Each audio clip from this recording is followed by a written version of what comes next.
updating my system so I can join you.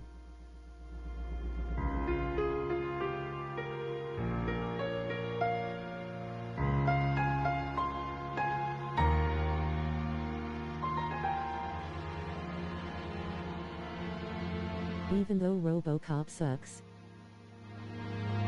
Just kidding.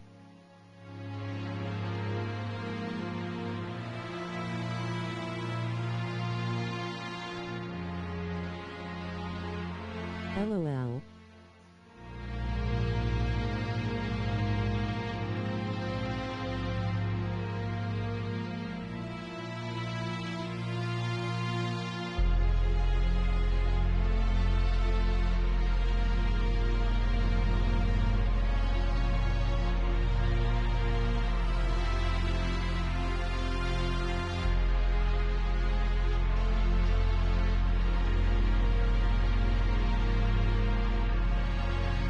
You want to join me on the stream, Stu? Well, the stream I wanted to do for Roberta was not RoboCop Rogue City. It was Rebel Assault 2. But, yeah, I mean, if you want to join me on the stream tonight, that's cool. You just let me know when your system's done updating, and then I will send you an invite. Alright, anyway, in the meantime, welcome back to the Gamer's Grotto. Tonight we're going to be playing RoboCop Rogue City Unfinished Business. This is a expansion on the... 5,000 minutes left. Oh, don't listen to that 5,000 minutes. That's the that's that's just the Sony exaggerating things. They always do that. Anyway, RoboCop Rogue City Unfinished Business is a standalone expansion to the main game of RoboCop Rogue City. It takes place after the main events of RoboCop Rogue City and ties into RoboCop 3. So yes, without further ado, rather than explain the story, let's just hop right back into it. I will say that visually the game is still as stunning as it was in RoboCop Rogue City, and I do feel that was this paid DLC? Yes, because it's a standalone. It's about the length of the main game, so it's a standalone thing. The other thing to note is that the voice acting is a lot better in this game, I find, than it was in the main game. So that's another plus.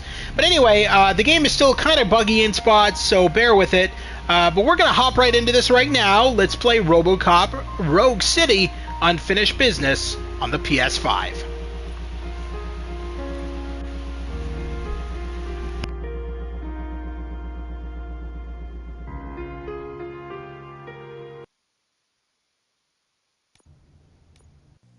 The zero-waste movement has succeeded. It has been decided that garbage from an overflowing landfill in Yosemite Park would be burned. The energy generated would power an expanding industrial district in the area. The kind of economical solutions this city needs. Top story? Detroit. Will OCP use military units to fight crime? This scenario is more and more likely, especially after the break-ins at OCP warehouses. But not everywhere in the city is dangerous. Comfortable living units, new jobs, entertainment and relaxation zones. All this and more is waiting for the lucky residents of Old Detroit. In the magnificent Omni Tower, a place created by OCP for you, and making space for Delta City. So, take the opportunity. After all, police can't be everywhere. Contact OCP today and... Sir, news report and... Breaking news. An attack on a Metro West precinct has occurred. The perpetrators and the number of victims are as of yet unknown. We will keep you updated. But one thing I can say for sure. I wouldn't want to be in the perpetrators' shoes when RoboCop finds them.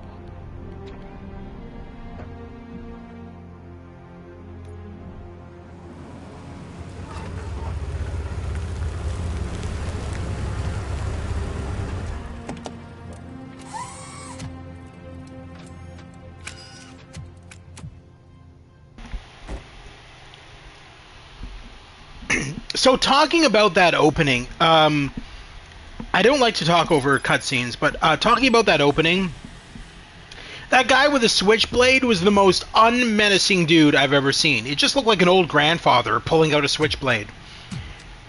Like, he didn't even look menacing. He just looked like, hey, you better watch out with that cart there. What is RoboCop? Is he like a combination robot and cop? Hi. Stu, enough. Child. Like you've never seen the movies. Hi Chase, how you doing, buddy? High caliber bullets from assault rifle RBS MK2.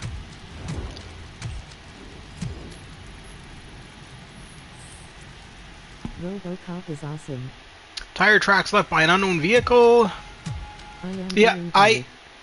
Why isn't he called? I streamed the first game a long time ago, Chase, when it first came out. This is the sequel, of sorts.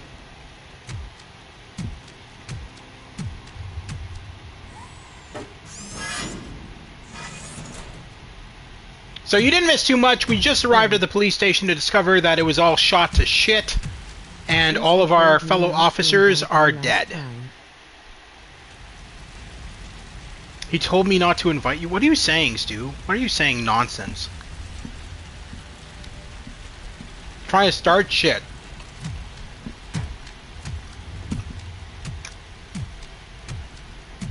What'd you think of the stream last night, by the way?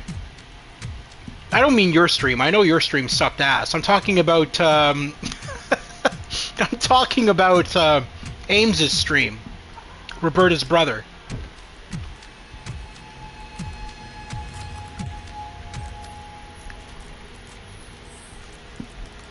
Deceased officer A-Lane, cause of death hypothermia. Yeah, I would say so.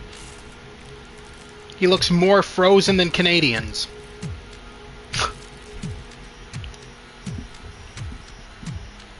Scus streams weird games.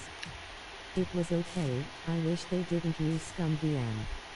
But I also never heard of those Easter eggs and they were pretty cool. Stu's streams are boring? Is that what I just heard? Deceased officer R short, multiple wounds to the abdomen and signs of... Okay. Stu streams weird games, yeah. I know. I'm well aware.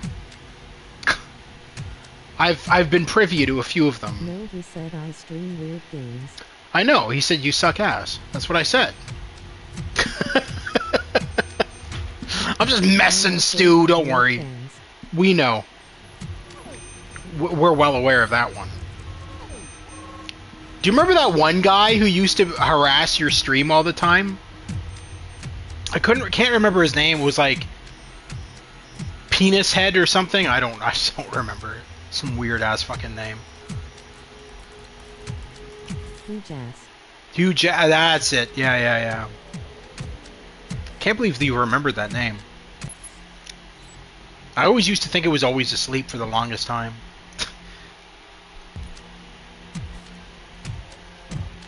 I am a German Shepherd. We don't care.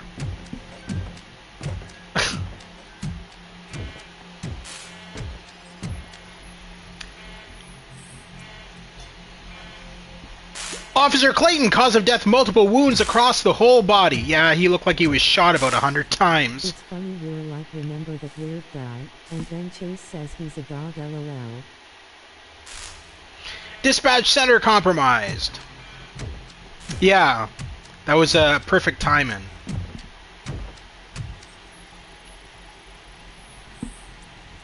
Deceased officers V. Rominsky and P. Rivera. Officers failed to draw their service weapons. Suspected attack. Surprise attack.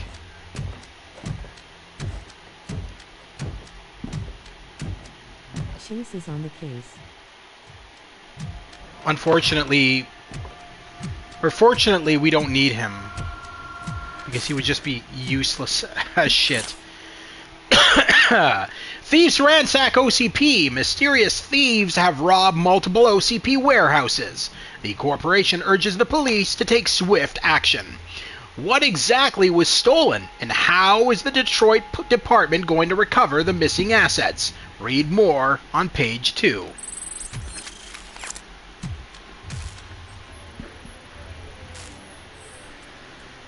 Deceased Officer O. Stanford, multiple wounds to the legs, cause of death, blood loss. Yeah, I'd say blood loss. I have a question. Is Nissan Rouge the Rouge from Cyberpunk? What is he talking about right now? Nissan... You're talking about a car now, and you're comparing it to a character in Cyberpunk? I'm not even answering that. Deceased Officer B. Spencer, cause of death, punctured iliac artery. Hello, Grotto. How are you? Hey, Lewis! How you doing, my good friend? We just started RoboCop Rogues. You didn't miss much. Hey, Lewis.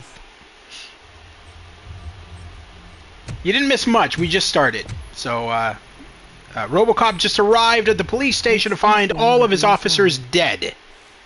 Deceased civilians, cause of death, multiple wounds to the chest. I can't wait to be involved in your podcast again, man. That was a lot of fun. Deceased Officer D. Rogers, cause of death, shotgun blast from close range. Okay. Lewis, since I did your podcast, my subscriber count went down. Wow. I should have talked in Spanish. Yeah. Just kidding, LOL. Yeah.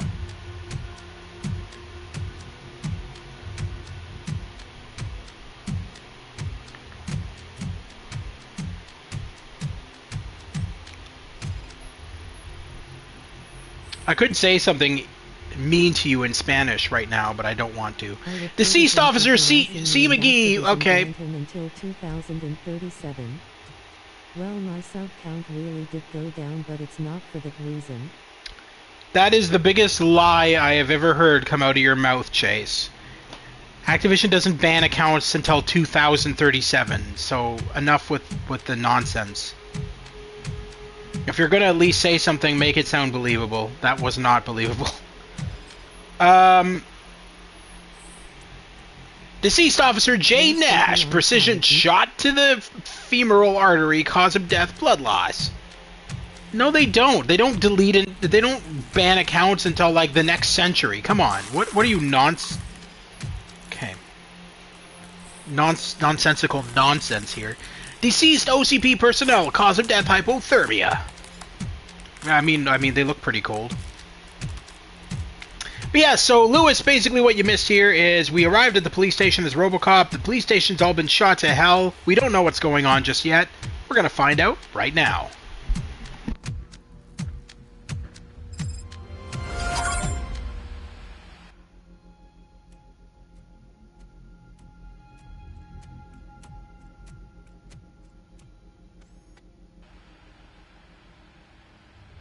Oh, they came for that.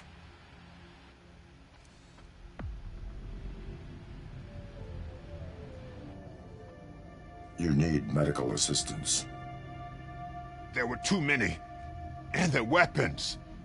So many good officers that... We all know the weight of the badge. Let me take you outside.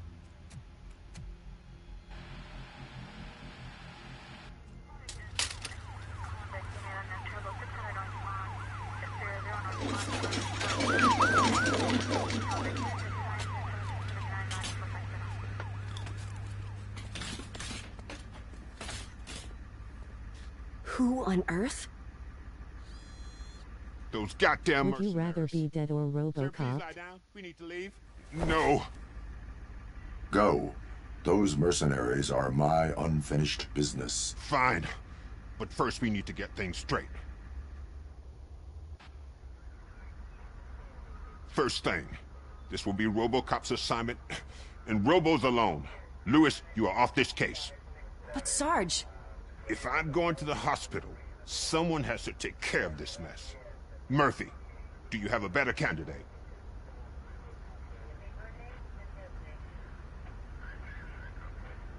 I would choose Lewis, as she is the I most read the respected email wrong. officer in the 2027. You don't really give me a choice. Yeah, when you Lewis, put it you're like off the case. It's settled then. Now the second, and more important thing, we need to get these scumbags. Any ideas why anyone would steal Murphy's data chair from the holding cell? I think I could shed some light on the situation. Talk. So, hypothetically, it's possible to make a machine that would take control of all the OCP devices. A sort of OCP hijacker. How does it connect to the assault? There was a break-in at OCP. Data and some components were stolen. With hardware from Robo's chair, they could create that sort of machine.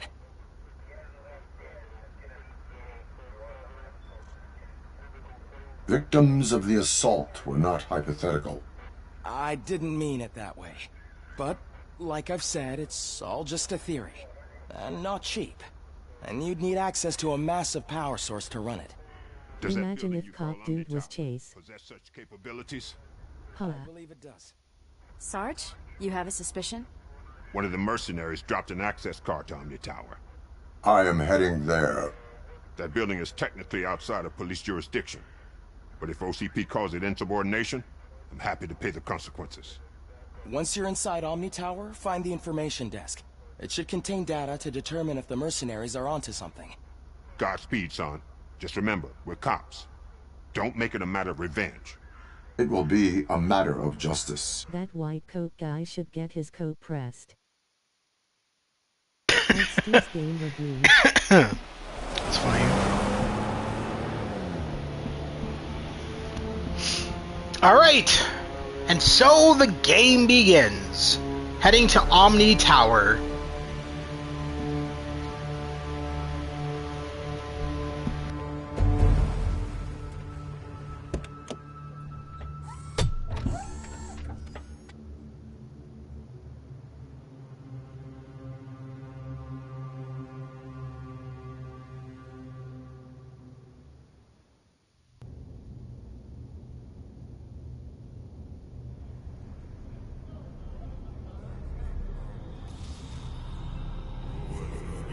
Wait, so according to the last game, RoboCop still can have energy from other power sources, right?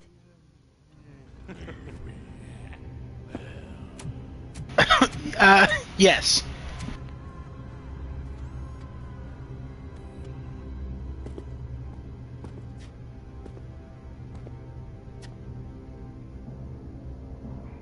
All squads, code red. RoboCop is here. Backup is needed in the main lobby.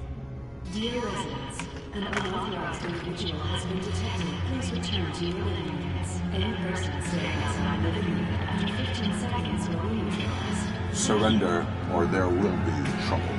You're going down! Trouble, then. Target acquired!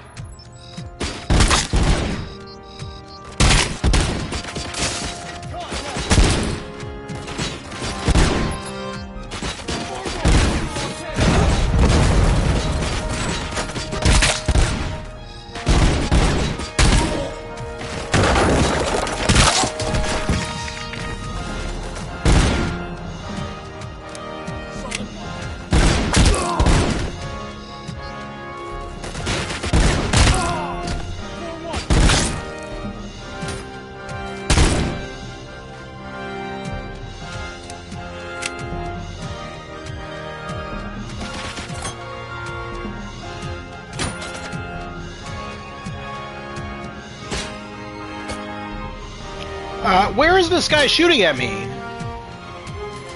Oh, okay.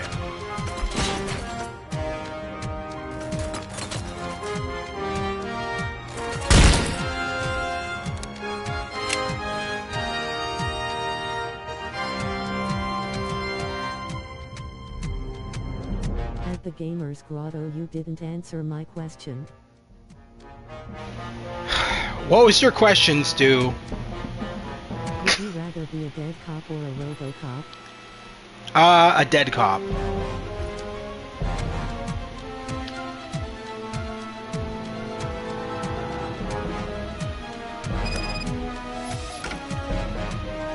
You were expecting me to say RoboCop, weren't you?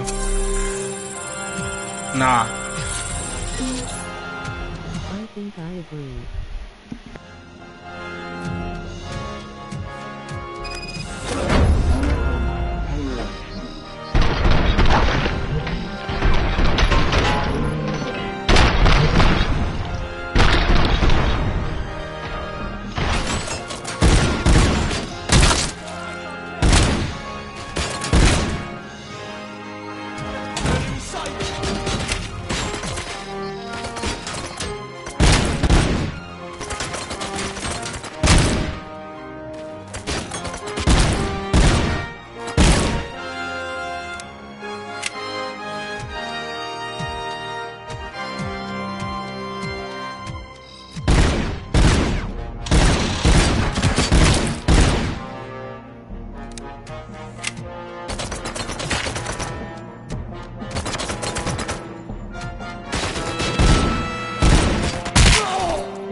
shooting their wings.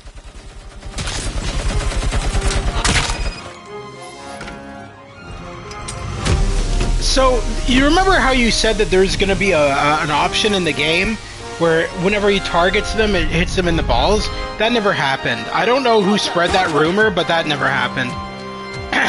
Get on his foot! And I've already beaten the game, and there is no... I mean, you can still target them in the balls, yeah, but it's... that was a thing in the original game, too. Hey, Peter Fiver, how you doing? Welcome back.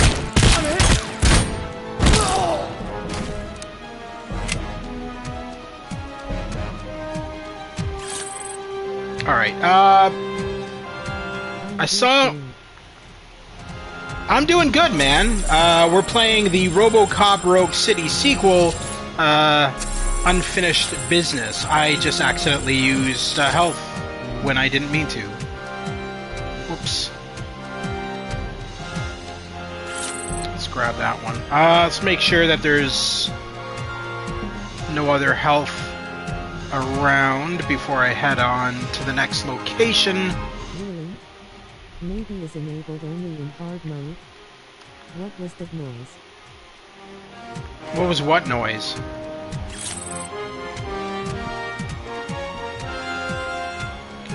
I don't know what you're talking about, Stu. Run and don't look back!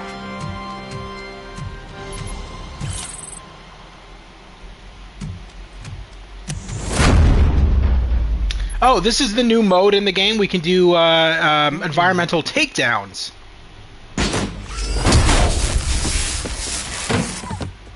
So that's a new thing. That's a new thing in the RoboCop game that was not in the original. If the people I'm playing against get third place, I win. Oh, nice. That's awesome. If they get second, we tie, and if they get first, they win. All right, I love how they ask you to do the circuit for your gun, but then they should have asked us to do that after we pick up the circuits from here. All right, let's set up one of these guns. So we want to stay away from the reds. So these are kind of like mini puzzles, as well as.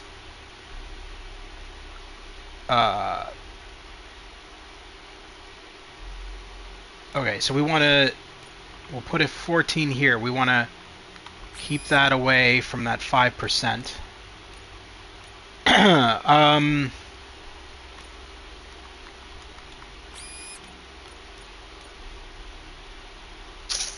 Let's see.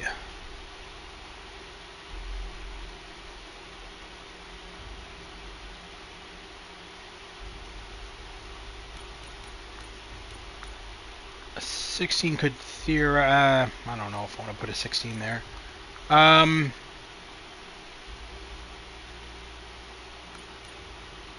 Do a 14 there.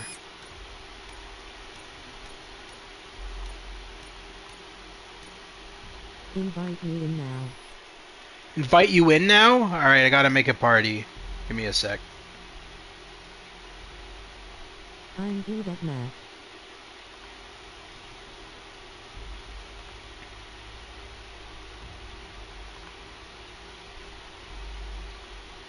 At Stu's game reviews, but you have to behave.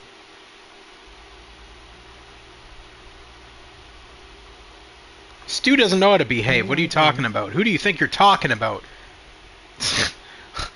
Stu doesn't know what the word behave means.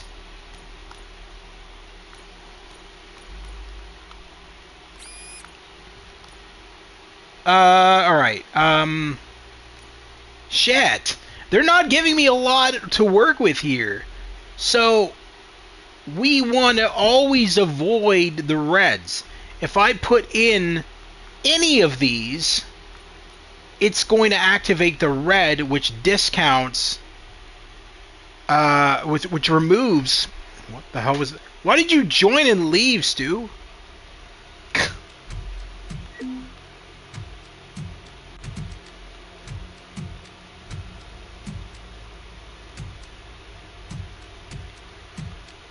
Alright, well, better than nothing, I suppose, until we get more chips.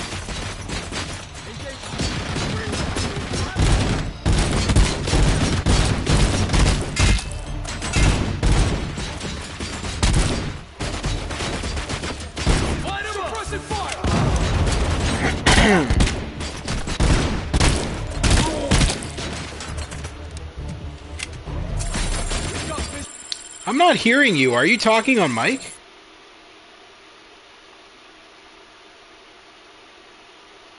Oh, he's still loading in. I think he's having internet issues.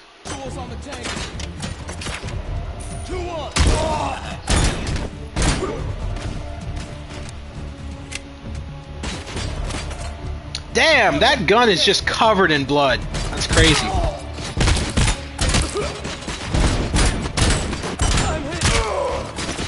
Oh, now I hear you. There we go. How you doing, man? It's cutting out for some reason. What? Yeah. But I'm I not... hear you better. I'm not... You're not cutting out on my end. Yeah, just for some reason, like, your voice doesn't come in so clear. But can you share the game so I can see the game? And I'll see if I can figure out what's doing that in the meantime. Yeah, I can do that. But yeah, I'm thinking tomorrow I'll probably stream something in memory of Roberta, and I can bring you on for that. I'm probably thinking Rebel Assault 2, because she said it was one of her favorite FMV games. She always told me that it was one of her favorites.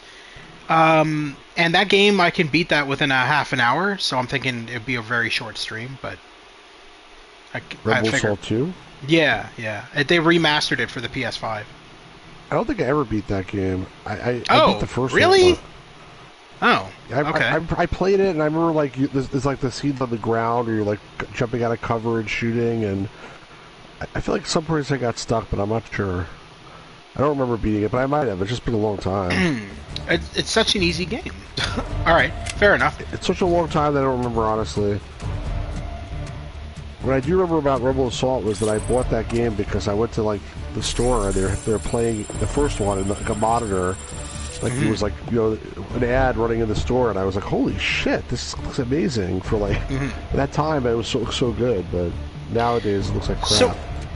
No, Rebel Assault 2 was, I think you're thinking of the first game. No, I'm thinking of the first one. I am thinking of the first game. The second game is amazing. Even by today's standards, the second game is incredible.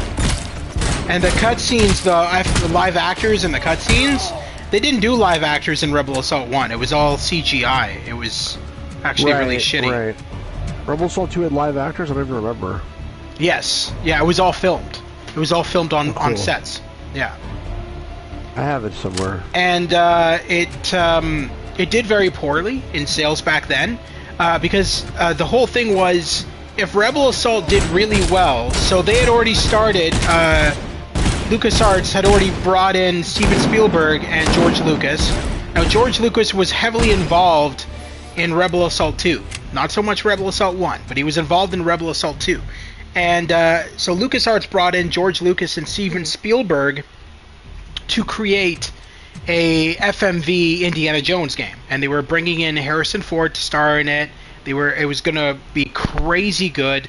As a matter of fact, on Conversations with Curtis, they revealed they had on one of the people who was working on the game at LucasArts, and he shared photos. It's like screenshots of this game, what it was going to be, and everything like that. Like screenshots of its production.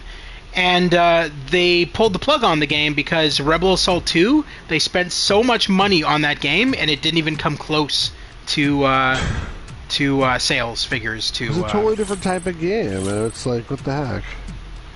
Yes, but that game was called, it was a subtitle. It was like Rebel Assault 2: The Hidden Fun, right? The Hidden Fun? No, it was the Hidden Empire. Oh, that's right. Okay. I thought it was The Hidden Fun. That sounds ridiculous. That's a porn show that you're thinking of, Stu. That's fine though. No, I was just trying to make a joke. Like, it was okay, that game, but like Indiana Jones game probably much better. The problem, the Star Wars games that they made, like for the most part, LucasArts, like Grimble Assault 1 was like a sort of an innovation because like it was just one of the first CD games.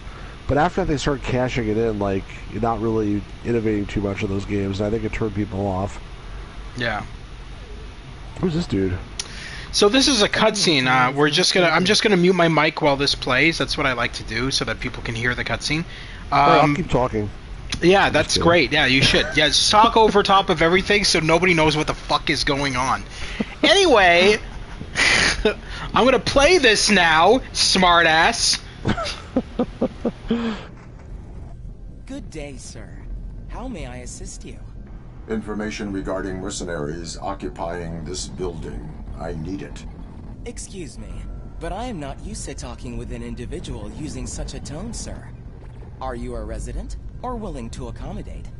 OCP Crime Prevention Unit 001 conducting investigation. Give me the data I need. A police officer with programming that allows for such behavior. Not to mention the fact that Omni Tower is outside police jurisdiction. I will not ask again. This data is classified. I suggest returning with the appropriate clearance and an updated Manners database. Manners can wait. I cannot. Sir, let's discuss that in a civil, robotic manner. What is that supposed to mean? I am a high-ranking OCP operative. For the past 6 months, mercenaries have been occupying 8 of the top floors, and all technical floors. On many occasions, they've been recorded using black vans to unload their items Jackin. cargo elevators in the basement. Warning, you are busted.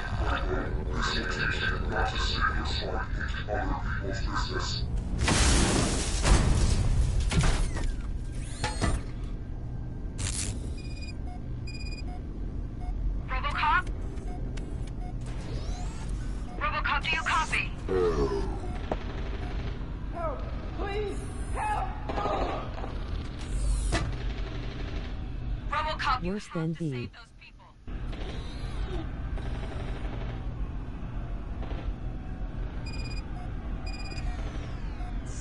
Energy too low. Solutions. Electricity. Where to get enough power? Let's see. The red wire on your right. Hold on to it. Do it! I will route the power so you can recharge.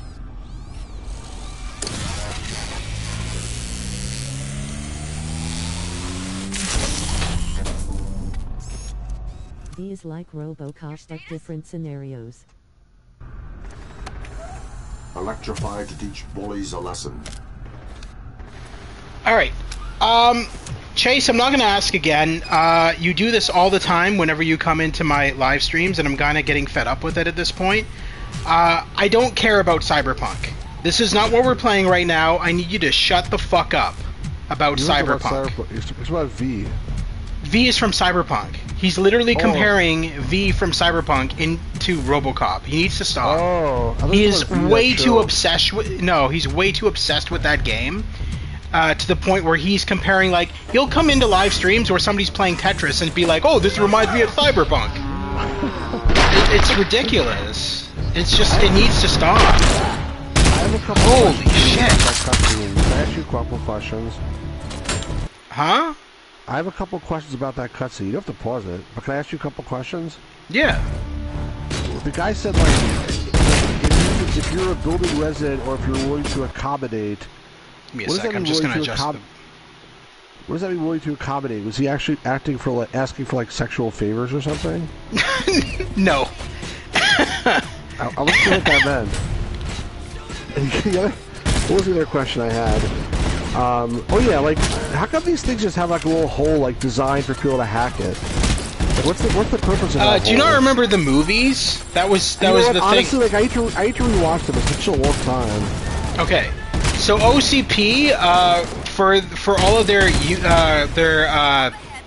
units, like crime prevention units, each crime prevention unit, like RoboCop, was able to access computers by using their data spike.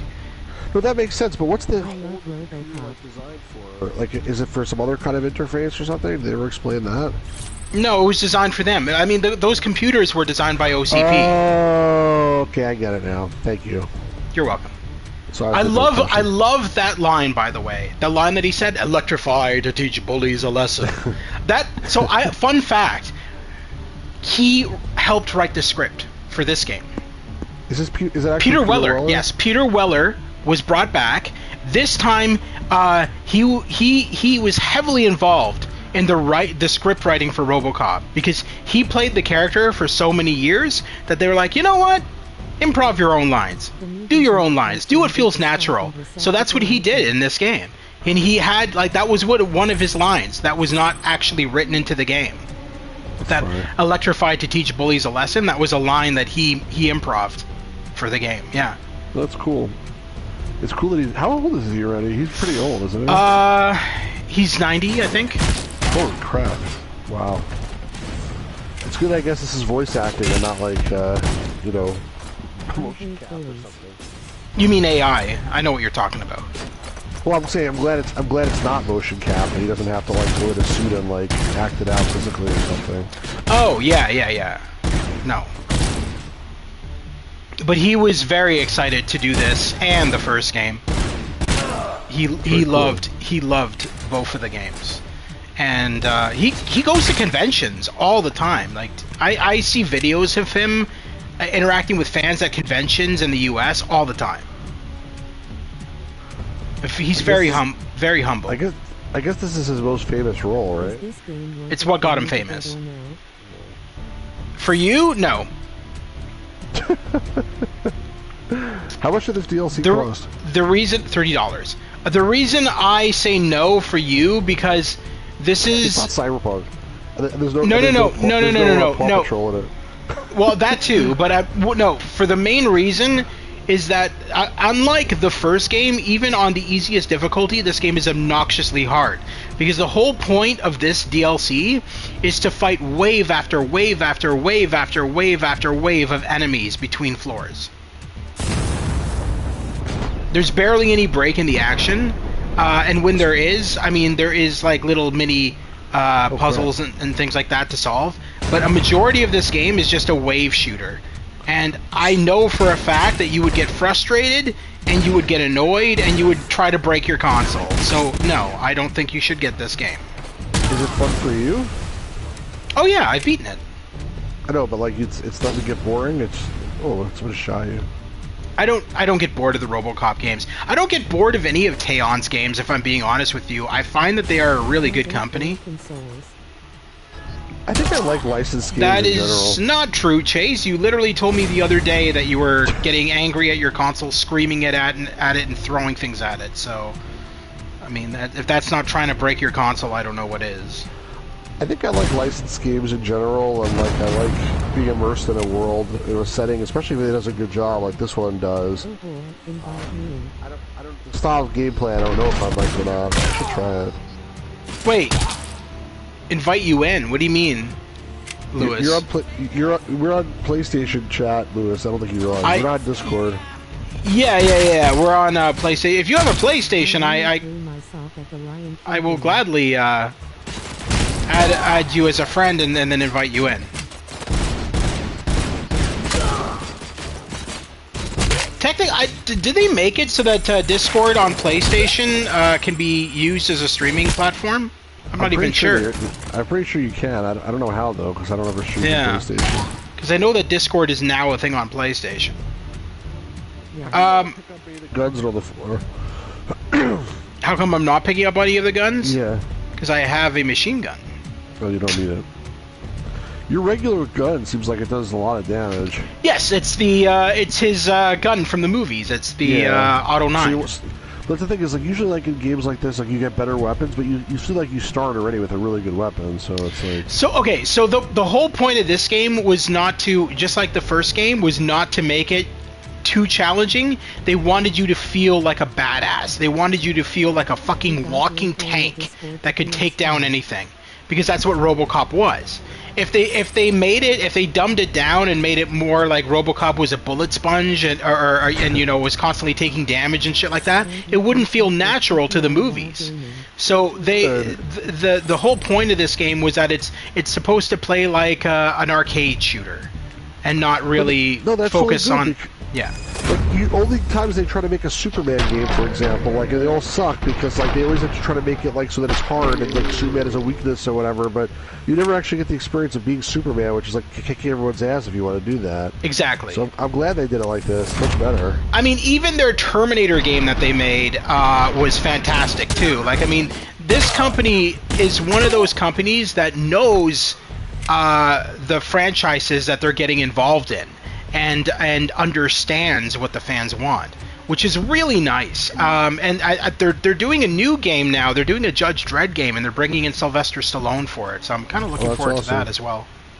Yeah. One criticism I will say is that you shot that guy twice. It looked like his head exploded, and then after he was like still alive and still shooting you, and he did like a mark on him. He shot him a third time, and his head really exploded. Yeah. The first two times it didn't like do damage in the beginning. It looked like it did. Chase was saying in the chat you can link your Discord to PS5 and you can chat with people while gaming. Interesting. I'll have to figure out how to do that, and we'll do that for future streams for sure. You need to stream more console games, man. I know you don't really do it very often, but I think you should. It's literally a matter right now of like I'm playing a police officers. I'll tell you in a second. Yeah. Arguing shouldn't be in your programming. Override the console. The console does not work. Okay. What have they done to the power? Maybe I can restore it through... Done. Override it. First, say who you are. My name doesn't matter, and you don't even have one. So, being on a first-name basis is out. Override the console.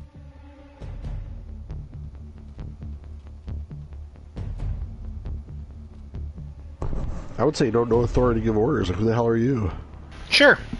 All right, we'll do that one. The police do not accept orders from civilians. I am well aware of your directives, but let's work with that. You want a reason to cooperate with me? I'll give you two.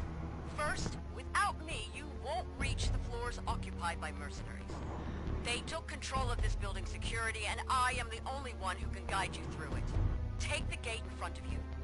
The red light means that you can only open them by overriding consoles in security rooms, but only I can make them active.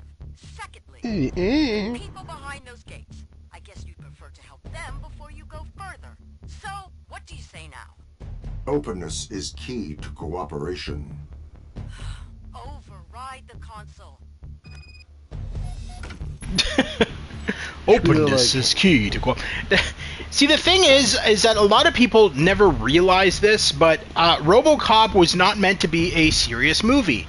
It was a action comedy, and that's what this game does understand, and the first one understood it as well. Because if you're just going to make a RoboCop game that's nothing but shooting and killing, and doesn't have comedy in it or silly things, then it's not a good RoboCop game. Well, if I was him, what I would say would be like something like, "Okay, bitch, I'll do what you're asking, but later in the game I'm gonna find you, and when I do, I'm gonna tear your body to pieces for not listening to me when I ask you a simple question." But that wouldn't tie in with RoboCop at all, because he's a police officer. Yeah, no police officer, and he was a by-the-book police officer before he became RoboCop. Yeah, and plus he has a directive not to let civilians be harmed, unfortunately. Yes. Yeah, it's too bad. Do you remember? Have you? Okay, Chase. Enough. Christ Almighty. What I was gonna say before was I'm in the middle of streaming a 30-part game, so that limits my ability to do other streams until that's done. And then in terms of the other stuff I've been doing, I'm literally just putting games on a pile that I have in a pile of games to stream. So I have a very big pile, unfortunately. Once I get through the pile, and there's some console games in the pile too, but it's like just no more nonsense. So I'm just trying to get through it all, and yeah. Once I eventually want to stream like a lot of stuff, but Oh jeez. How many do games. I don't picture you, no offense intended, having too many console games. I looked at my digital collection on console games right now, and I'm pushing 5,500 for console games, digital. That's not including physical. Physical, I'm around 2,000 disc-based games. But I mean, yeah, no, I've been collecting for a long time. I'm wondering how many digital or physical console games you have. Just out of curiosity. I don't even know, but like, I don't have many digital games. I don't tend to buy a lot of digital games. I know that. I know, yeah. Unless I can't buy them physical. And if I do, I probably would buy them on Steam if I'm going to buy them digital anyway. Because I'm just more used to being a PC gamer. But in terms of physical console games, I'm trying to like give an estimate. I will tell you that for both RoboCop and RoboCop and this one, Teyon acknowledged that a lot of people prefer physical as well, and so there are physical versions on disc for these. I'm guessing I have like maybe around 1,000 physical console games, not as many as you. But I have a ton of physical PC games. Oh, I know.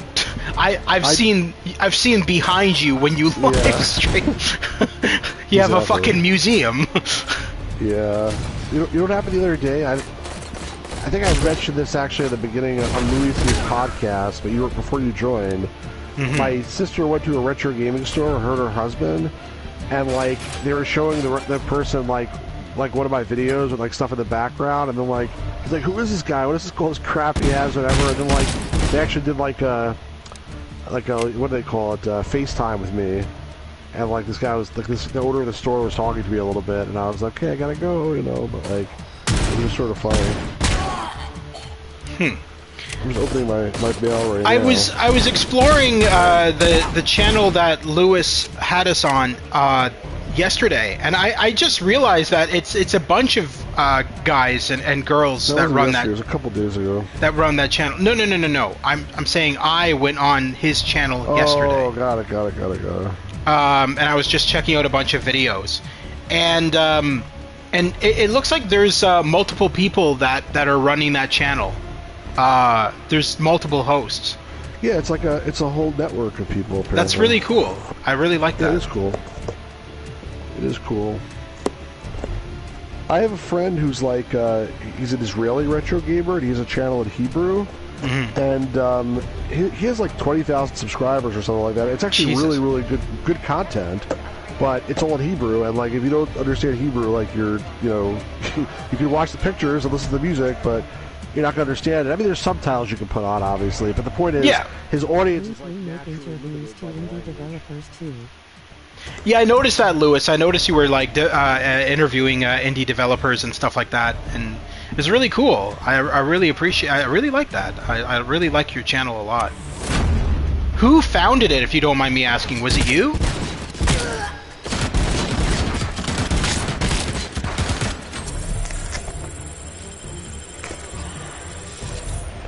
I just opened my mail. This guy was selling the Even More Incredible Machine. Oh God, I remember those games. Yeah. Fuck, what the fuck? Excuse me. So this guy like listed 3 copies, shrink-wrapped copies, at the same time on eBay of like this really special box. It's like freaking like origami or something. Okay. It's similar to the Gabriel Knight box. Okay. But I bought one of the copies, but he fucking gave me one that's all smashed up. I just opened it. It's not in good condition at all, actually. Not too thrilled about that. So I can probably open it and fix it. I'm not gonna like send it back because it's like so hard to find. But it was Jacob. He's like the main founder. What was that?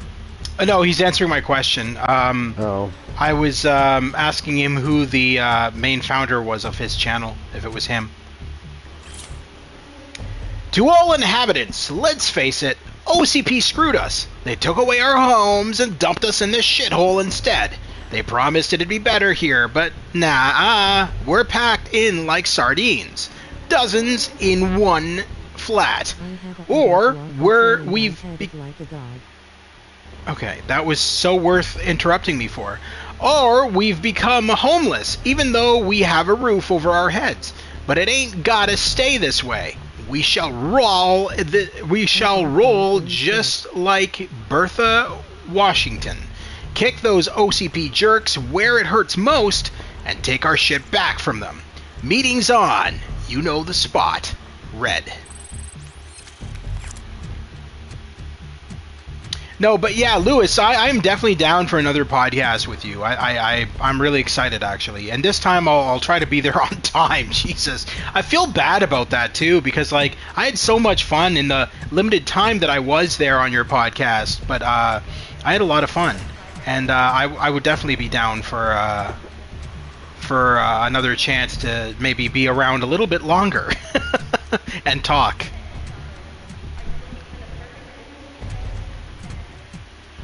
And we need to get this bastard Stu to start up with his podcast. Glad you like it, guys. We will do it again. Oh, absolutely. I'm definitely down. You just let us know when.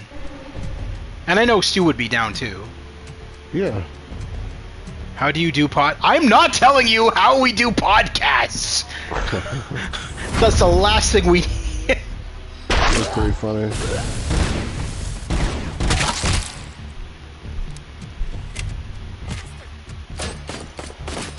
He's the only one left. Alright, you know what?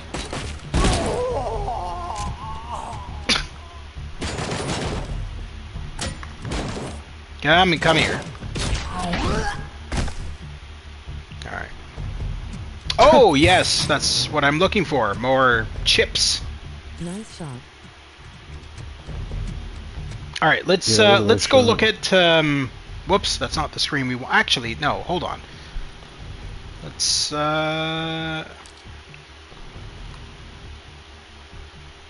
I didn't save that. Alright. Hopefully I have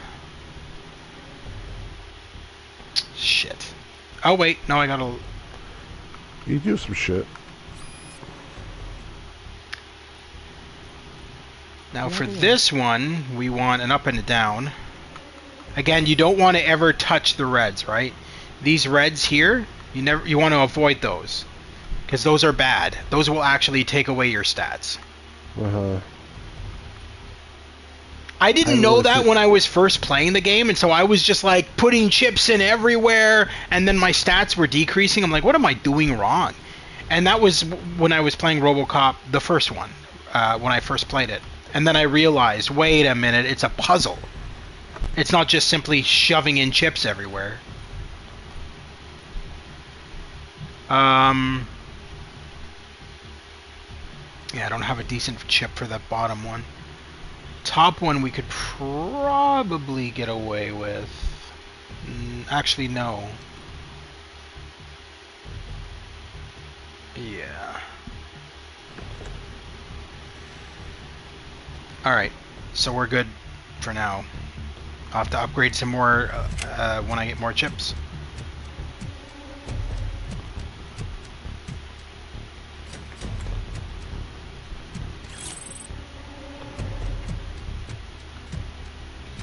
Hello, Jehovah Witness? Let me teach you about the ways of God.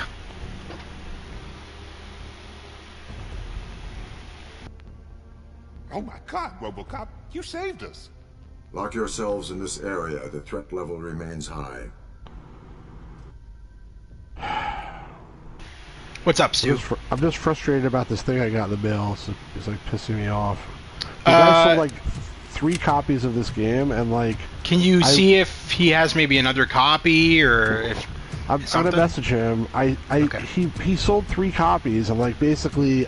I bid on the one that I liked the condition of, and he sent me one of the other ones, and I specifically asked him, like, please send me the one that I actually bought, and not like one of the other ones, and I think he just didn't like give a shit, so I'm just a little bit annoyed. Yeah, contact him back. Maybe he still has the other one. I don't deal with Amazon that much anymore, only because I bought a PS3 game off of Amazon a while back.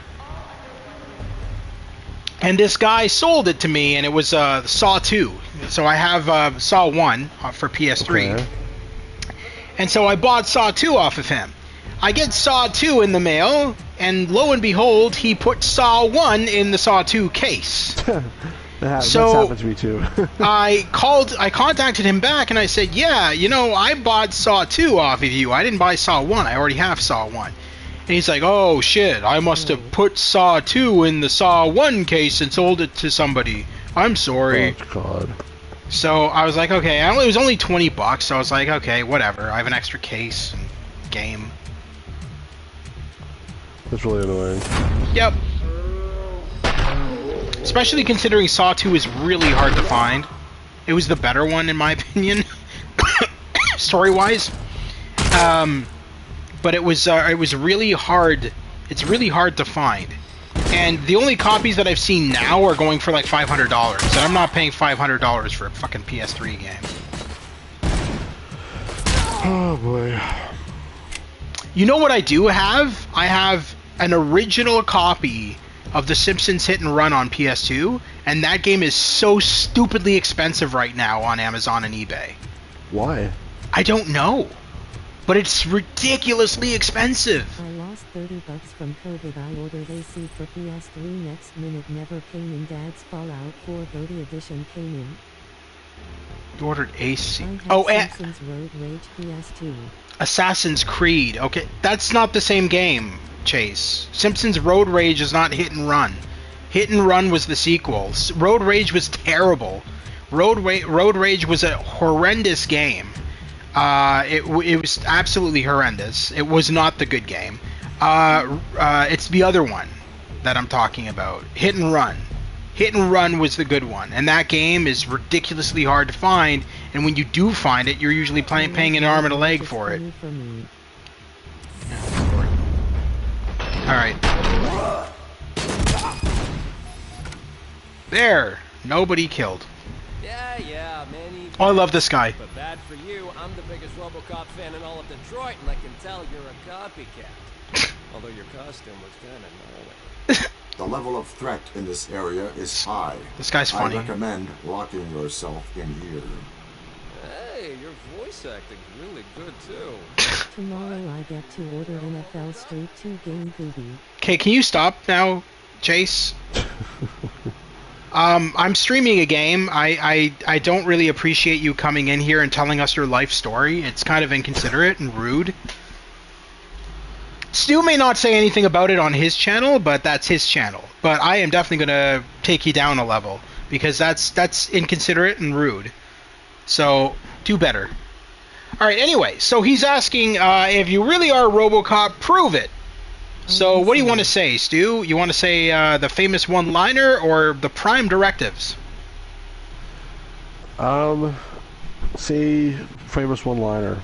Alright. You will do better. You won't do better. You keep saying that.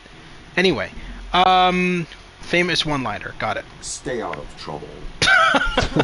Everyone knows that. Let me ask you some questions that only Robo can answer.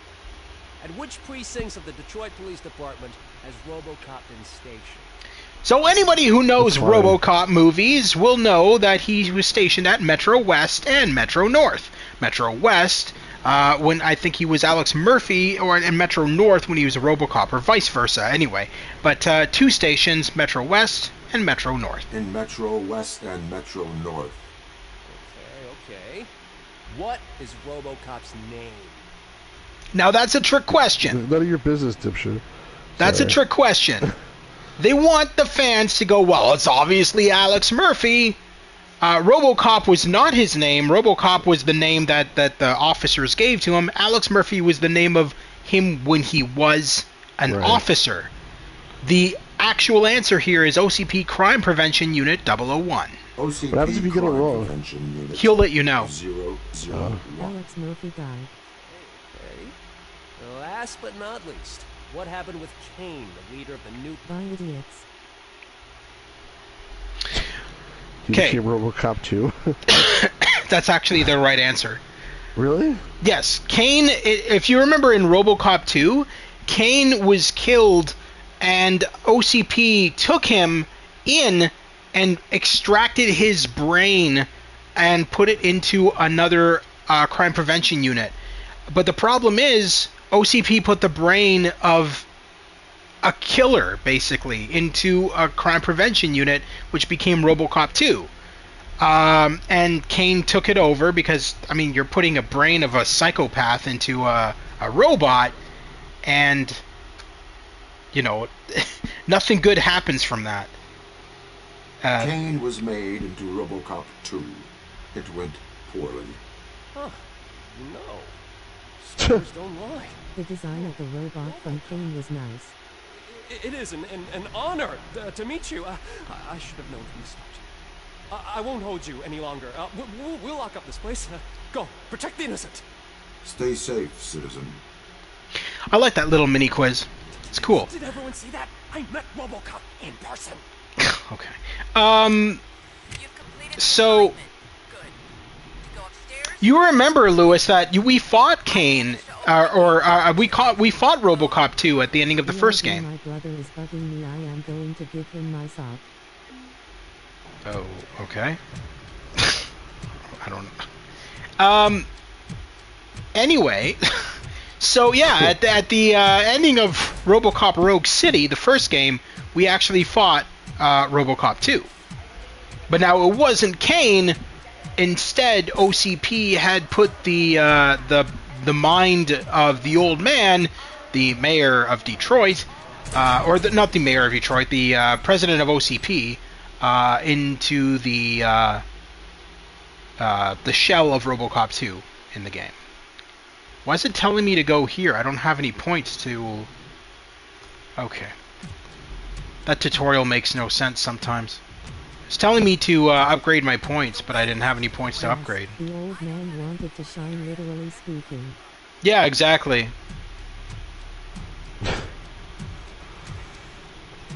Nuke. Where is it made? Where is it made? That was always my favorite line in RoboCop 2. He just grabs the guy by his neck.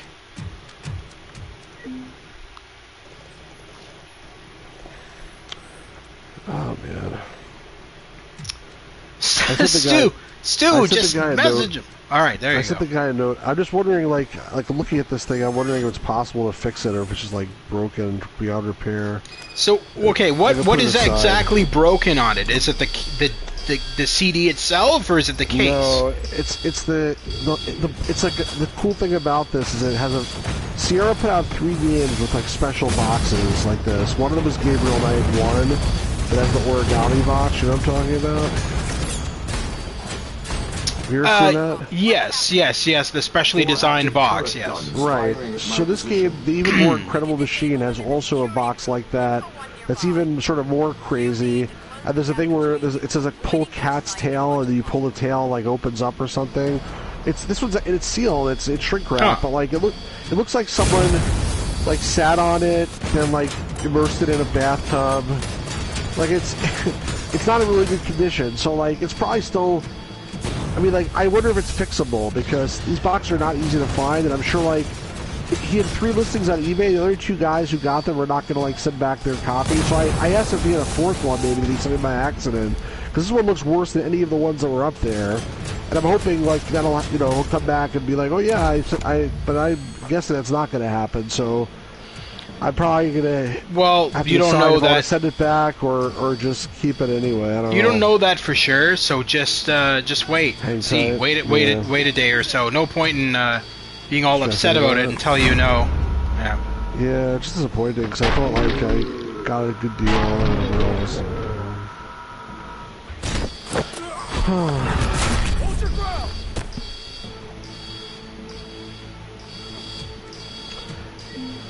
Hey, let me go put this away so I don't have to look at it anymore. I'll be right back. Sounds good. Are they gonna allow you to use a sword from the crazy smiling robots? Yes, Lewis, you get to use the swords. once they come into play. The Kanemitsu robots don't come into play right away. Turrets have been disabled.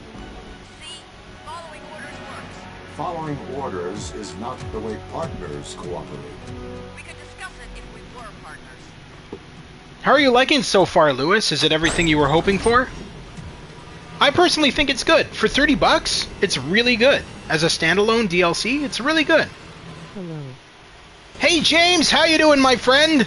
Welcome. We're just playing RoboCop Unfinished Business, the sequel to Rogue City, which I streamed in the past on this channel, I think about a year ago.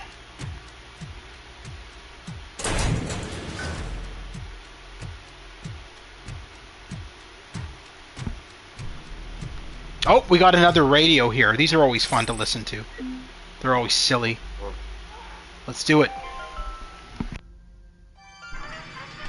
Welcome back to Wake Up and Shine. Yes, I really like it so far. If you can use a ice gun, it would be like Duke Nukem 3D again, lol. You definitely use the ice gun. The ice gun doesn't get introduced right away, but you do get the ice gun in the game, and it freezes everything. The ice gun is amazing. You're bowling right now with your bowling league? Well, you can keep the stream running in the background on your phone if you want. I love how RoboCop in this constantly studies his firearms. He never did that in the first game. But in this one, he's constantly, his idle animation is to like turn around his gun in his hand. That Auto 9 looks very good. Nice and shiny. Is this the original game? No, this is the recent game that just came out about a week or two ago.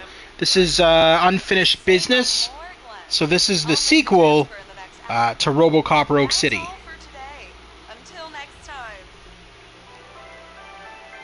Which technically is not really much of a sequel, because what it was a ton of cut content from the game that they just made into a separate game and then called a sequel.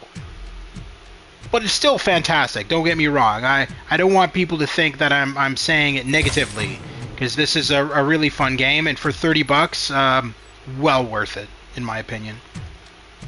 It does have bugs right now, but the devs have stated that they're going to be fixing the bugs very shortly. Oh nice, it's still set during the movies I imagine, and now the TV series. It's based off of the original movies, so it takes place between RoboCop 1 and 2, and it stars the entire cast from RoboCop 1 and 2. So, as an example, Peter Weller in this, Peter Weller voices RoboCop in this game, as well as in the first game as well. So yes, it has the entire voice cast, aside from one or two actors who have sadly passed away, but majority of the cast is in the game.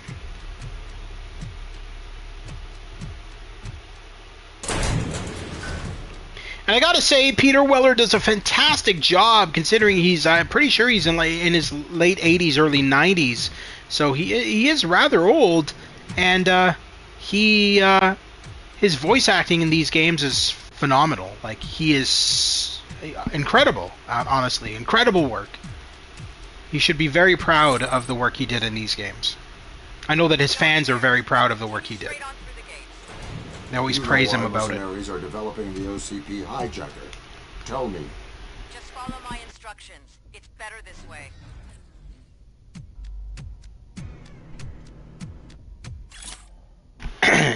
Your Omni Dream home awaits. Exclusive opportunity. The first to trade in their musty old Detroit dwellings will have access to top-of-the-line apartments in the Omni Tower.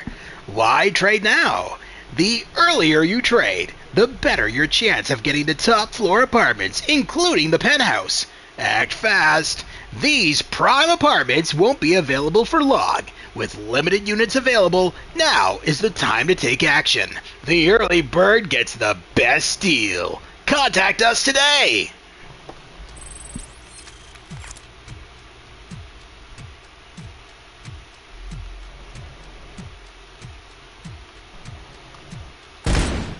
Whoops. Let's just shoot at the plank there, yeah. You back, Stu?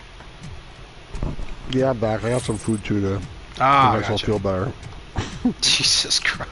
Imagine if Okay. Indiana Jones found the Holy Grail and it was like broken in half. That's sort of how it made me feel. Let me show you something.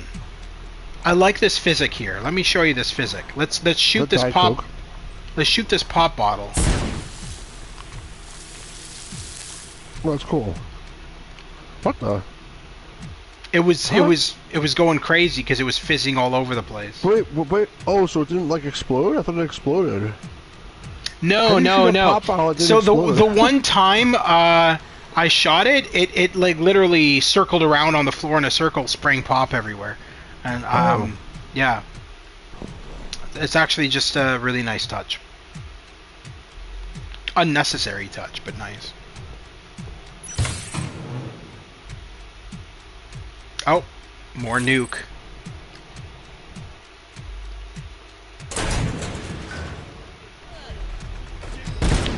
You gonna attack me with an axe? I don't think so, sir.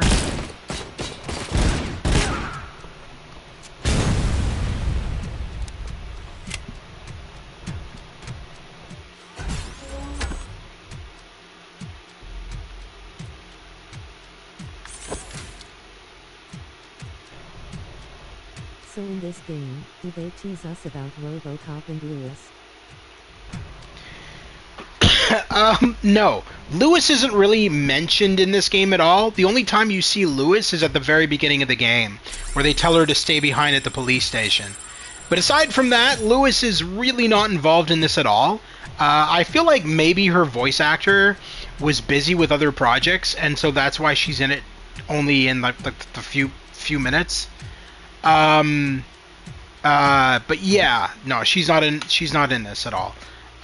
There's a whole new villain who you have to fight, who is a former police officer that worked alongside Alex Murphy.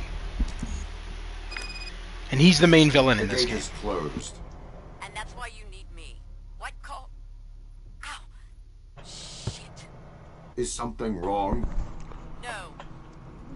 Everything's fine. So what color light is above the gate? Yellow. I cannot open it remotely, but you can access it with a card or code.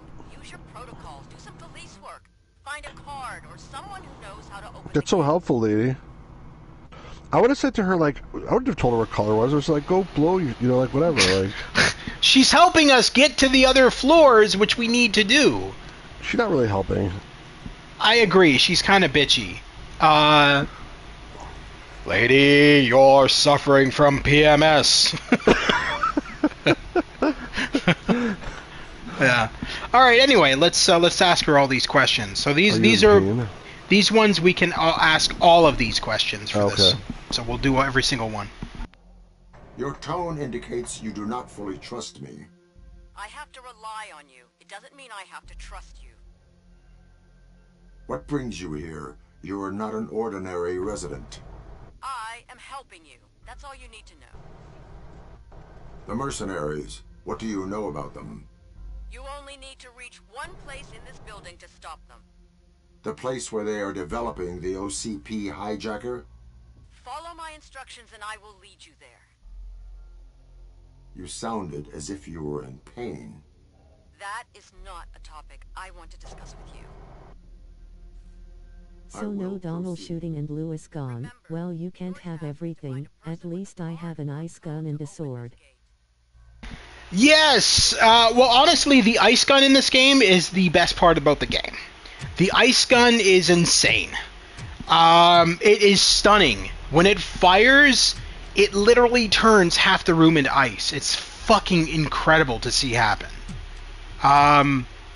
And of course, you know, the beauty of Unreal Engine 5 being able to do all these cool things. I must go through this gate. Who can help me? Information is currency here. I protected your store. I'd have taken care of those punks myself, but I promised my late wife that I wouldn't shoot again. I miss my Bella Angelica. But if you want to earn information, there's something you can do. What do you want? My friend Stella sent me an SOS. Some mercs took her to their outpost. I'd help her, but a promise is a promise. Provide more information about Stella. She helps folks in need. OCP couldn't care less about folks here. We're like bees in the hive, suffering under the hand of a beekeeper. But we have stingers. Bees die when they use their stingers. At least we know it hurts the fuckers. Why did you make such a promise to your wife? It's not a story for every Joe Blow who asks. But save Stella, and maybe I'll tell you. Where can I find this outpost? In the residential zone. You can use my Rich's secret evacuation passage to get there. Rich's secret evacuation passage. That's all it is just a cabinet against a hole in the wall. Top secret information. Yeah, like come on. This guy's. We could ask him who that lady was. Oh, I don't think he knows. You don't ever find out until later. And anyway, so this is what he was talking about. Bella Angelica. That's what he said. I said I miss my Bella Angelica, and it made it seem like he was talking about a woman. He's actually talking about this gun. Nice. I wish you could grab it. You can't. Yeah, why can't you? Doesn't let you. It gives you the option to, but it doesn't let you. It's just kind of funny.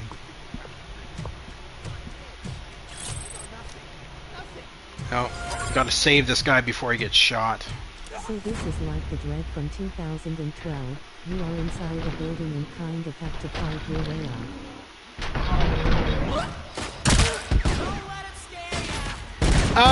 Kinda, except we're not fighting our way out. We're fighting our way to the top floor where the guy who shot up the police station at the beginning of the game is held.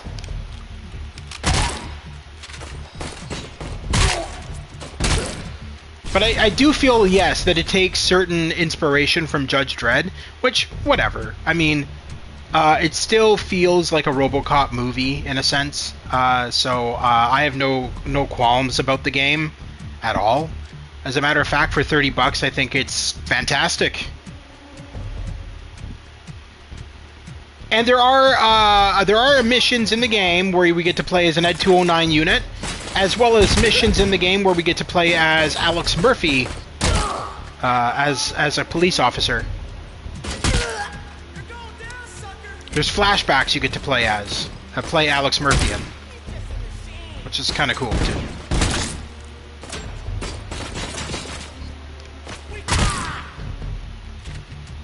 Wait, I just heard somebody else. Oh, there you are.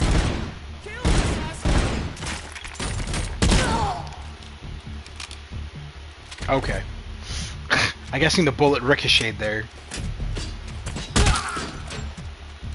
Wait, what? Where did you come from? Annoying monster. Alright.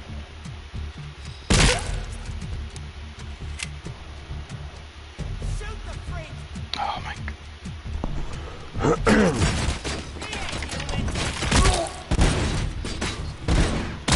At least RoboCop still has popularity, or they wouldn't have made the last game.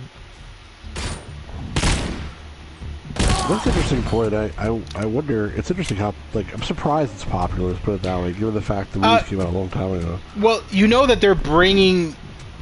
So my understanding of it is that RoboCop is coming back in the movies, and Peter Weller is going to be involved. I don't quite understand how it's going to work, but that's my understanding of it. Yeah, no, RoboCop has come back in a big way, and it's very popular again. Did you ever play the original RoboCop arcade game? Yes, I prefer not to talk about it. I It's not didn't. that bad. Oh, come on, Stu. It's not terrible. It's not good. It's not good, but it's not like absolutely horrible. I mean, that's the true. The thing I remember about it the most is that, like, you can't use your gun in the beginning. You can only use your fists because I guess they didn't pull out their guns or something like that. There's a little bit of speech and stuff, but not much. I think back in the day it was really popular though. To OCP management, you tricked me! I was supposed to get a nice, clean, safe apartment. But what I got is anything but that. Every other guy is either a weirdo or a thug. My neighbor has been mugged 3 times this week. And those robots, they're supposed to protect us, but are nothing but mindless killers. I saw them make red paste out of an innocent old lady they'd mistaken for a thief. I demand to have guards in those security rooms. Isn't that what they're for? And to let the police in. Otherwise...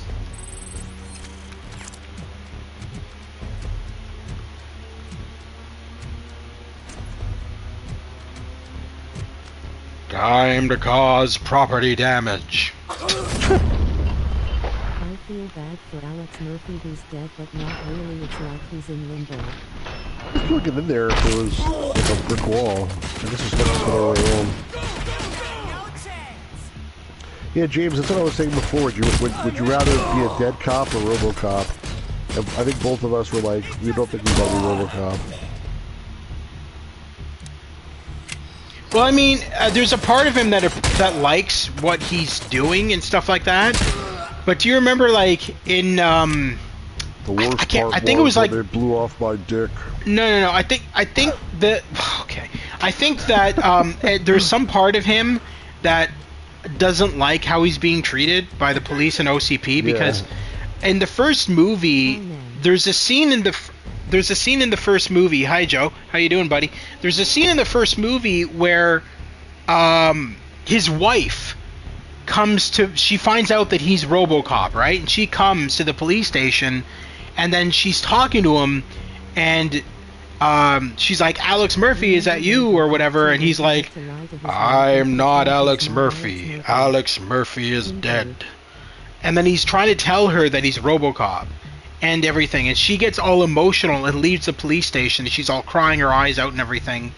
And then he goes to the window, is watching her leave, and she's bawling her eyes out, and she's like, I swear he's Alex Murphy, blah blah blah.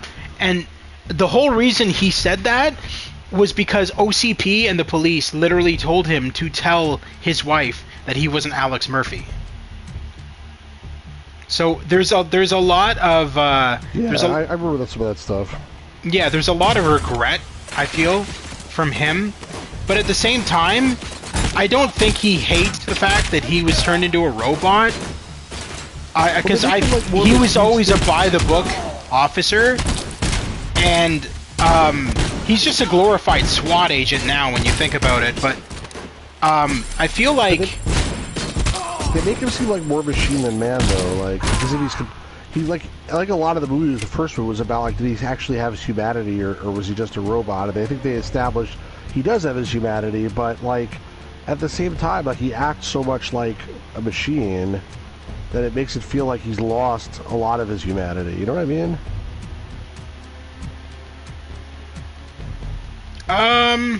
I guess. Like I know he's by the book, but like he very rarely shows any emotion. Is my point. The best game that I remember was RoboCop vs. Terminator for the SNES. I always wanted more like that, and this game bring me those memories. Teyon might be working on a Terminator vs. RoboCop game. There's speculation, but yeah, no, I agree. The Terminator vs. RoboCop games, and let alone the comics. Do you remember reading the Terminator vs. RoboCop comics back in the day? Those were a lot of fun too.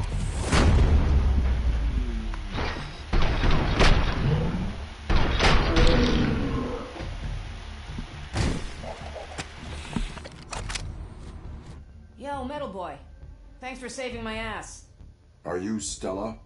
No duh. Need something? Rich told me you can take me through the gate near his shop. I've got the access card, but what's it worth to you? It would be better if you behaved like a model citizen and cooperated. Stella the model citizen. Rad idea. Guess I can try something new. Let's say I'm gonna give you this card. Stella! As long as it is not illegal. Just shoot all those mercs' brains out. If they ask for trouble. They're always trouble. Anyway, here's the card. It's not a master key, though. It will only open the doors in this area. See you later, Metal Boy.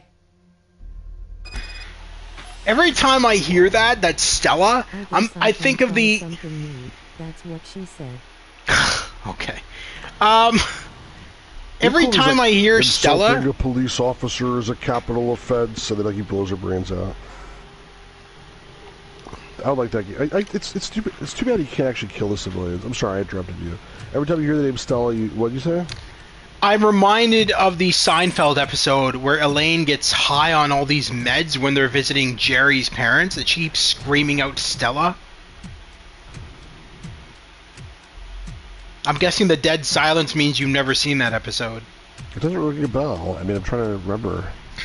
So she's staying at Jerry's parents, and she gets sick because she swam in the lake too much, or dove snorkeling in the lake too much, or something like that.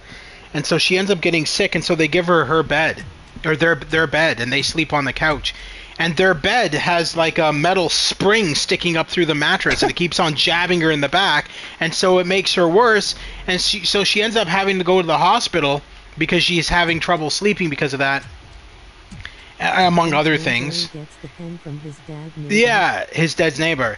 Keep the pen! Keep the pen!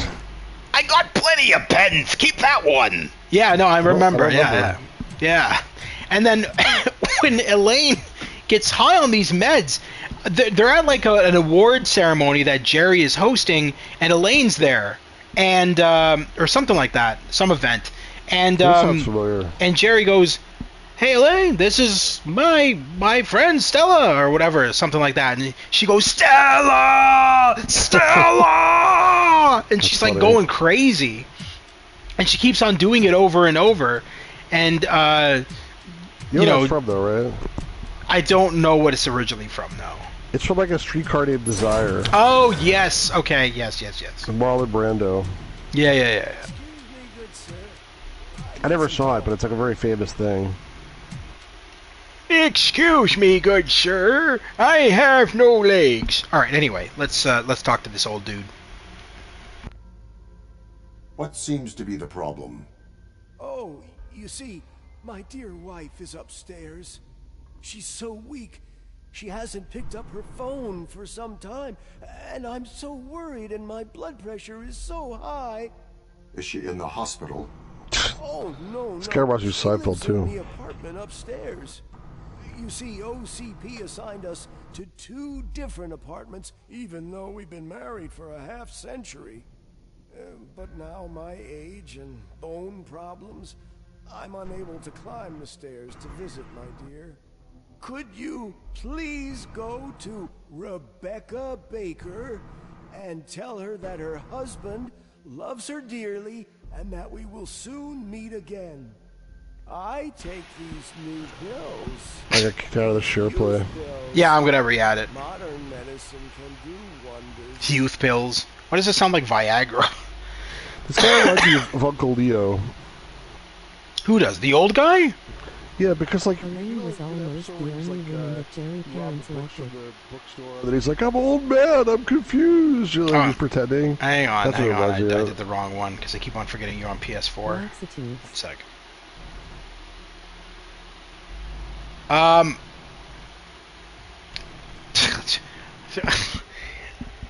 Every time I just picture Uncle Leo, he's like, "Jerry, hello." Yeah, basically. And do you remember that episode hey, where? Uncle Leo. Yeah. Do you remember that episode where George is like telling Jerry that he sees like Uncle Leo with some or making out with somebody or something like that, and then it was the episode where George lost his glasses and he was wearing like these he's wearing like these goggles for swimming. Don't remember. And Jerry and he tells Jerry, like, "I saw them. I'm telling you, they were there. They will make it out." And then he goes there, and he's there.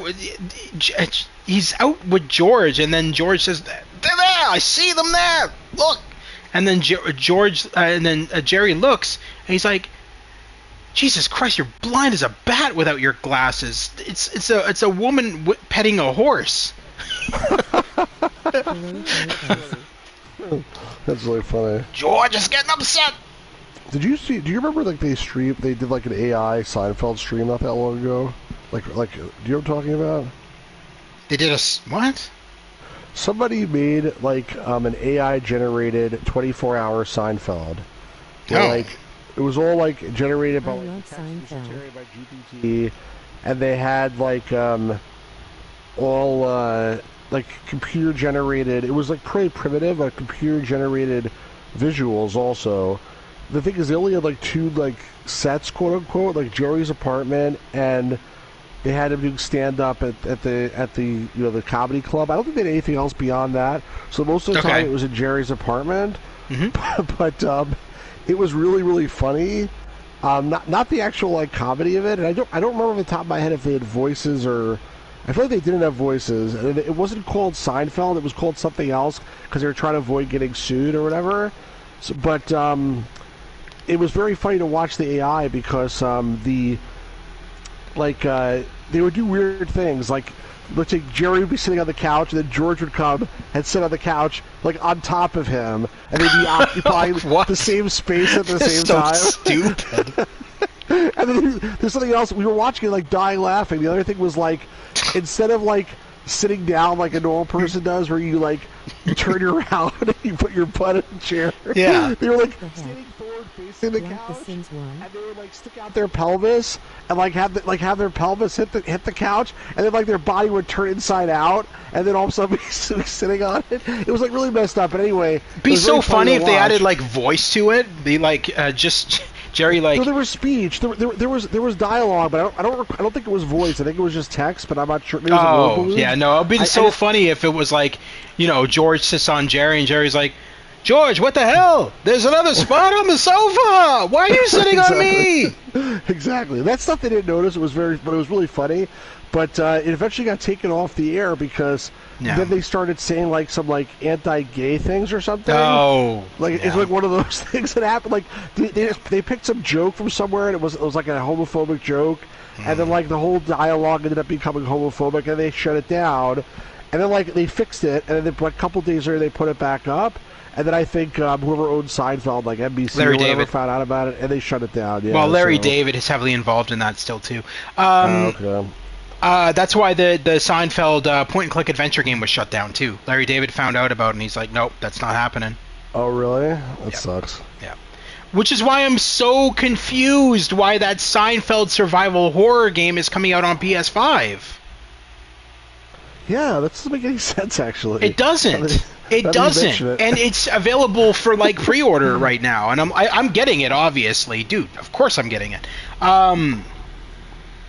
And maybe, Lewis, I'll do the entire stream of that as George Costanza, just for you. Oh! Here we go!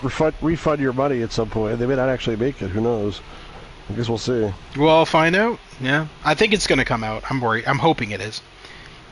I can carry you upstairs. I can carry you to your wife. Oh, without a doubt.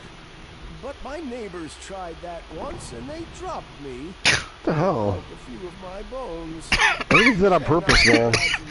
They were just like, fuck it. Let me tell you something. Drop the old man down the flight of stairs. He's not going to know the difference. He's old. I think this guy's lying. I think his wife threw him out. You should report the wrong apartment assignment. I'm just a simple man, and OCP has all this science and data. They sure know what's best for people. Oh, what a dumbass. I trust that one. I love Seinfeld. The heck? Like The Sims one? Oh, my bot's repeating every line of dialogue that's ever been told, apparently. I must go back to my duties. Oh, of course. Did you know, I think I've already mentioned this before on your channel, or maybe I mentioned it when Lewis did our podcast, but did you know that the reason why Jason Alexander turned down the Duckman game? I think I mentioned that to you guys, right? You mentioned it the other day, yeah. Yeah. He said it was like, he saw it, it was like, this is so much, and like, it'll kill my voice, basically. Yeah, the script was 10 times the size of the script that he would have gotten for the show, yeah. And so they got a sound alike. But the rest of the voice cast is in the game. It's just him that's missing. Like Tim Curry's in the game. So many big names. Tim Curry plays King Chicken in the game. Oh, that's cool. Which is what he played in the Have you played TV that series. game? I own it. Is it any good? Yeah. I've heard it's good, but I haven't played it. It's good, but it's damn long. Oh, really? And some of the puzzles are really annoying. All right, I'm gonna have to tell you again to curb your autism for a little bit. My Blanky and Skunky. I don't know. Well, Blanky, I guess he mentioned he has a skunk. Who's this guy? Huh? Oh, nothing. Never mind. I was looking at the wrong screen. I was looking at the two links on YouTube. The pop machine? Like, what am I looking at? No, I was looking at I was reading the YouTube chat, and then I forgot that I was looking at the wrong screen. You know.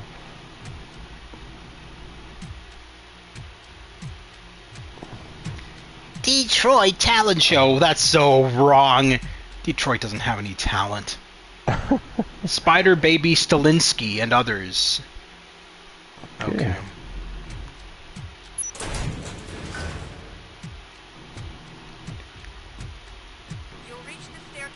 How long is this game? Long. It's definitely going to be in multiple parts. We're not going to be able to beat it tonight. For mercenary ears only. All right, let's see what's on the radio. I would pay more. Dad, can we eat out like yesterday? What? In every mother's life, there comes a day when we have food at home is met with groans instead of cheers. Don't let the pricey, fancy food come in between you and your family time. Use Treat. Treat is a sugar-based flavor enhancer developed to make your kitchen a worthy competitor to your family's attention. Mom, can I get some seconds? Treat yourself, treat your kids, treat your wallet.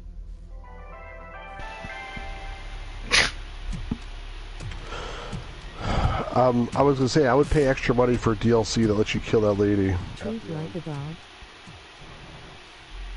She's super annoying. The one who's constantly telling you what to do. Yeah, the one who's like, I'm not telling you who I am. You listen to me. You eventually find out who she is. I know, but I want to kill her. Like, what? That's if this is like these are like the worst people in real life. The people that are like, you gotta listen to me because I have something that you need, so you better listen to me. Like it's like in the game, I want to kill those people. Controlling. Yeah, exactly. Yeah. Controlling. It's true. Strange. They know that's the fastest way out. You're an unknown woman. It'd be funny if it's a, like, unknown bitch. Sorry, they wouldn't do that, though, but that would be funny.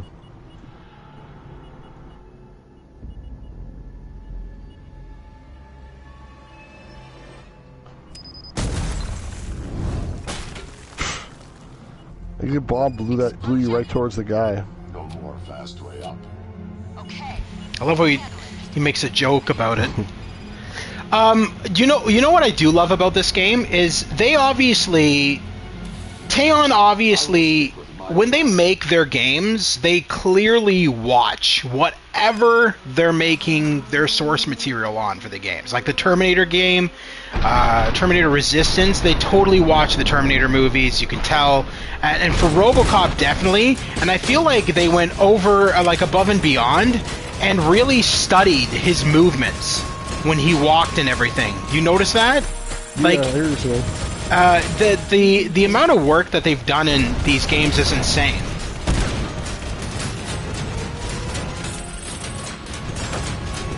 That guy that blew you up, it looked like you got sucked with the explosion back to where he was. But I guess that wasn't the truth. How does your health keep regenerating? I'm pressing a button. What does that do? See these OCP recovery charges? I've got 4 in the bottom. You see the bottom left? I've got 4 of them.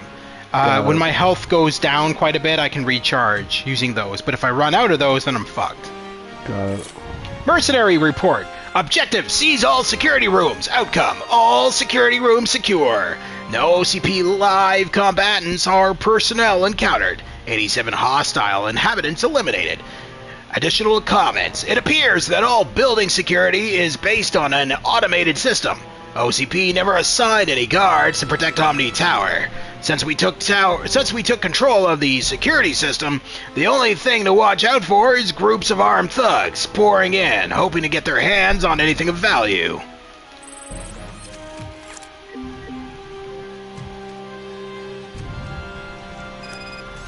So I'm gonna turn off these stupid-ass turrets so I don't get blown to shit.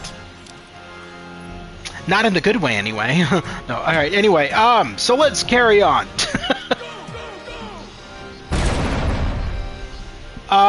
Snipers we want to always watch out for. These guys take down your health considerably. See? Dead. One hit, man. One hit. That's crazy. Yeah, because they always go for your head. Well, it makes sense, but like... they're using... You had all those health packs and you couldn't use them before you died. They're using the OCP sniper rifles. In the first game, near the ending of the game, if you remember, we ended up getting one of those guns. And they fire like, they don't work like a standard sniper rifle. They fire like these projectiles almost. Yeah, they're pretty crazy. Do you shoot those guys from that? Where are they shooting you from? I don't see the turrets. It's the turrets. It's the turrets. Oh, it's the turrets. And no, I can't shoot them. This gun is going to be useless on them. Not going to read that again because we already read it.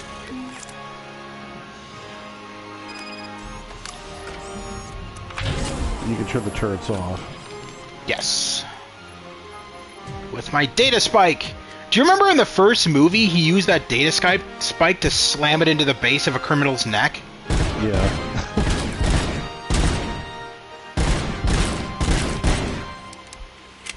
Alright.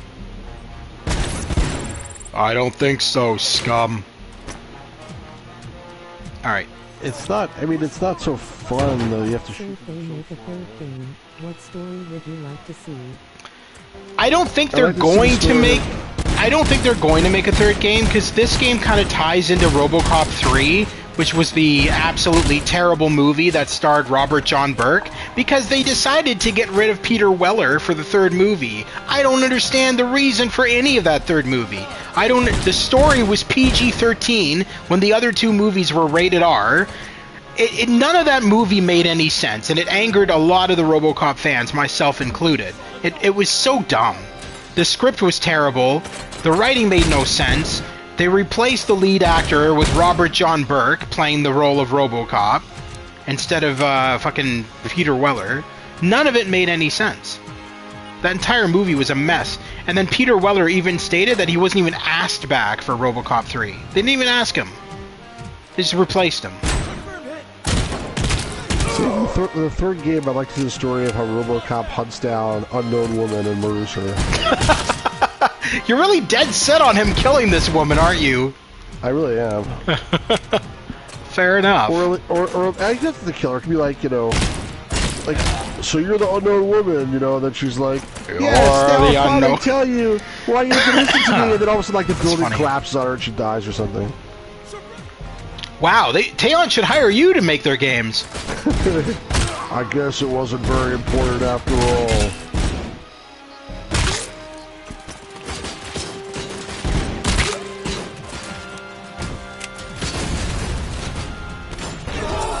When you take a health pack,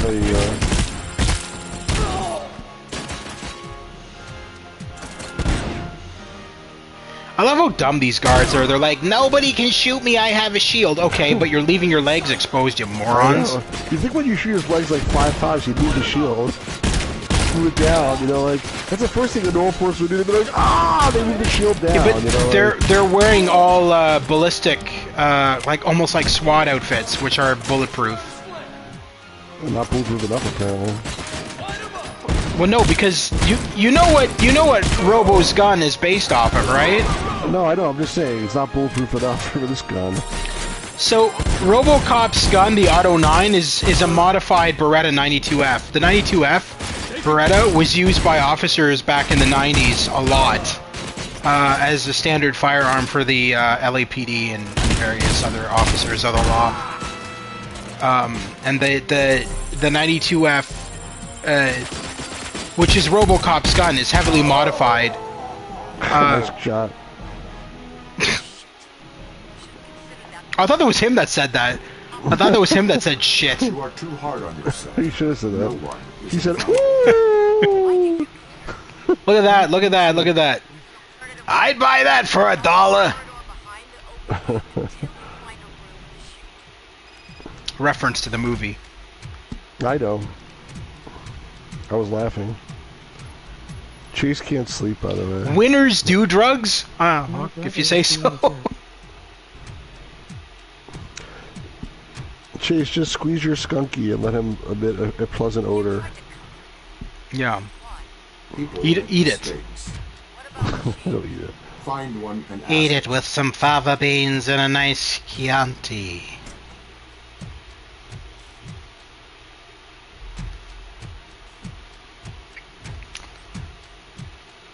After, shoot, out for, it's dangerous.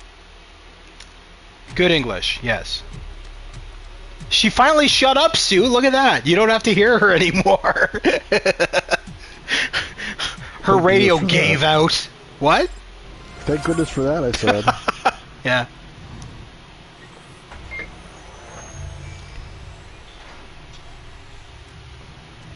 This game looks pretty good to me. Yeah, I mean, I love it. As my friends will tell you on PlayStation, I love Unreal Engine 5. I constantly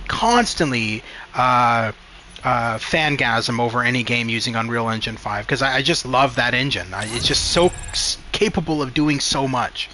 And a lot of the games that come out using Unreal Engine 5 are almost photorealistic. They're just stunning. So you only got a B, so do you care about that, or you like whatever? Not for this playthrough. I mean, in my main game, like, I'll obviously, if I'm playing it, you know, if I'm playing it of my own volition, then I'll care more. I'm assuming. No, so what? My bot is like really fucking up here. What? Can you read what was said there? Bloober, I love, and Unreal. Okay. I don't think it was your bot. I know what he's talking about. He's talking about Silent Hill 2. A Bloober team made Silent Hill 2 using Unreal Engine 5. Okay. I wasn't a big fan of Silent Hill 2. I love Bloober Team, don't get me wrong, I have a lot of their games. But Silent Hill 2 was definitely not one of my favorites. So what I'm doing here is I have to shoot all of these panels before this ceiling crushes me. If I don't shoot all these panels, the ceiling crushes you and kills you. So I had to go through here really fast and shoot every single one of these panels. That stops the ceiling from coming down and turning us into garbage. Scrap metal. Can you hear me? What's your situation? That is a lot of garbage to render. I'm just going to say these programmers must be really tired of that's what I said this earlier when I was talking to some friends. That I would, as a game developer, I would never want to work for a company making open world games. You know what I'm saying, Stu? No, I don't. Why would you not want to work for a company making open world games? Because you're spending like a huge part of your life working on these games. You realize that GTA 6 has been in production since 2013, right? Well, I guess the question is, do they like it or not? Like, you know, like, there's games where, like, there's one person... so I love open world games. I love them to death. They're one of my favorite genre of games. No, I know. But I would never want to work on them. I wouldn't want to work on any games, but for me, I like playing games, not working on them. But, like, yeah. These many big games nowadays, there's, like, people that have very, very specific jobs. Like, your job is just to make the fashion as possible. That's your whole job. Like, if you're somebody like that, then, like, I mean, I would hate my job personally, but it's probably some people are like, I get to do it, I love the best every single day. I don't know. I mean, like, not me, but somebody else maybe. Sorry to interrupt you. I just want to point something out here really quickly while we're in this room. Those drones that I'm shooting down are literally reskins of the Terminator drones in Terminator Resistance. All they did was reskin them. They're the exact same enemy. I'm not saying that that's lazy or anything like that. I think it's cool. But I mean, it's very obvious that they're taking from their other game Terminator Resistance and just reskinned. That's why they look familiar. Yeah, exactly. Right, Lewis? Yeah, no, exactly. Forward to meeting them.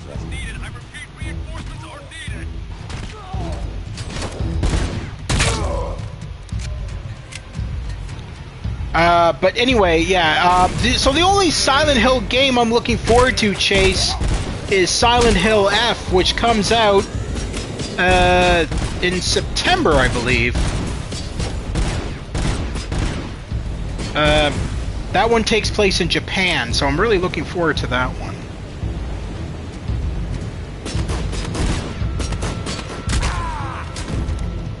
And then, of course...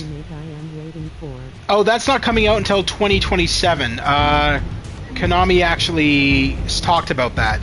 Silent Hill 1 Remake is not coming out for 2 years. Yes, but it's not coming out for 2 years.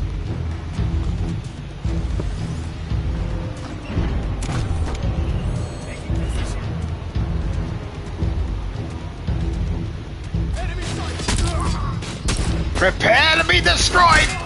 Oh! RoboCop's getting upset! H1 1999 PS1 borrowing it from friends.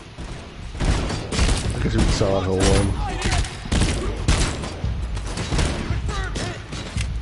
I better repair myself here.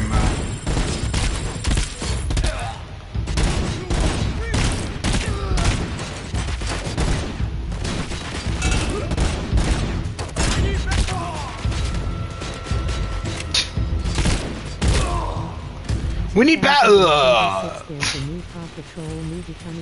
Oh my god, here it goes, talking about Paw Patrol again. Oh my god.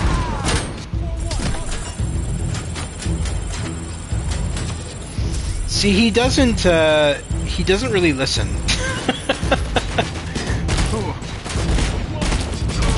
I could time it out if you want.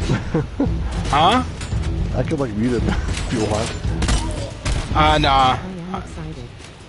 Well, I that's fine. Maybe start your own YouTube channel and talk about it on there. You know what? I bet you if he does, he's gonna get like 10 million subscribers, like way more than we have. That'd be kind of funny. That'd be kind of funny. I'm sure it's true, also.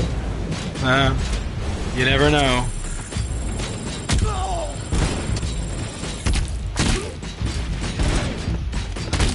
You just remember? Oh my god. We weren't being okay.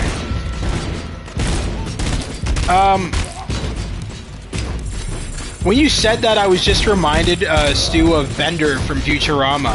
I'm gonna get my own stuff. What's the line? I'm gonna do my own thing. I'm gonna get hookers and strippers and you know the line I'm talking about. I vaguely do, but I didn't watch too much Futurama. I wasn't so into that the way I was into like The Simpsons. Yeah, I'm the same way. I wasn't a big fan of Futurama either. It was okay. But I liked it enough that I liked it enough that I can impersonate Zoidberg, but that's about it. Yeah, it felt like a little bit of a cash-in to me when it came out. Yeah.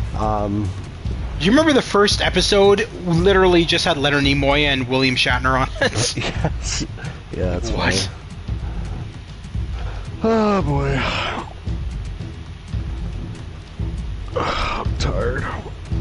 We're making progress. Chase says he needs help setting up his YouTube. That's nice.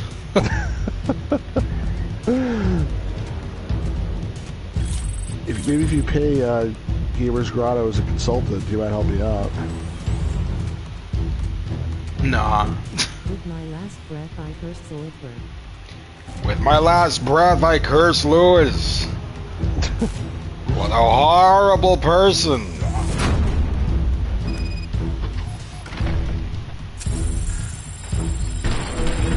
What? What just happened to that guy? Did you see that? I shot that guy and he went flying into the ceiling.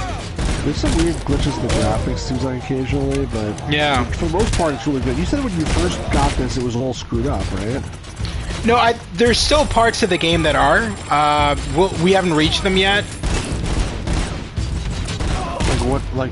How bad? So there's cutscenes in the game where the character is like RoboCop's talking, but there's no actual graphic. It's just like a black screen. And they haven't fixed it? No. Are they gonna fix it? Yeah, they know about all of them because the fans are very vocal. And they said they're focusing on patching the PC version first and then patching console after. I mean, they should be working like freaking 24 hours a day to patch it. It's like disgraceful to sell a product and then like have bugs and not to patch it right away. Like, we'll patch it when we get around to it. In the meantime, like, give me the money back. If it was like an $80 game, I would care more, but because it was like $30 after tax, it's not. I guess. Yeah.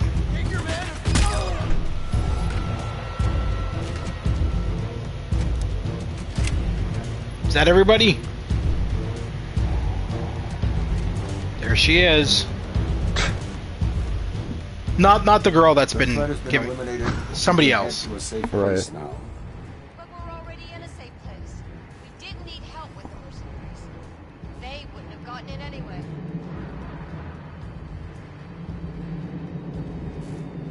You are wasting my time, then. Oh, no, no! I really do need help. My husband is not here. I want to let him know where to find me. Would you pass the message to him? Just write it in his calendar. It's placed inside his locker, 206. You can reach the place through the technical corridors. The gate is code locked. And here, I can help. The gate code is 8831. I will do what I can. RoboCop, more mercenaries are approaching your location. I blocked their path, but it won't hold them for long. No need. Let them in.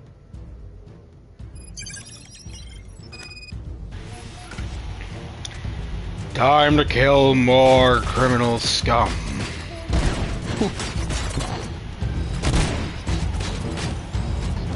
Let's use that to our advantage. I love my skunky. We know. You've said it about 1,000 times now. Can you tell us more about your skunky? No. Don't encourage him, for the love of Christ. Sorry.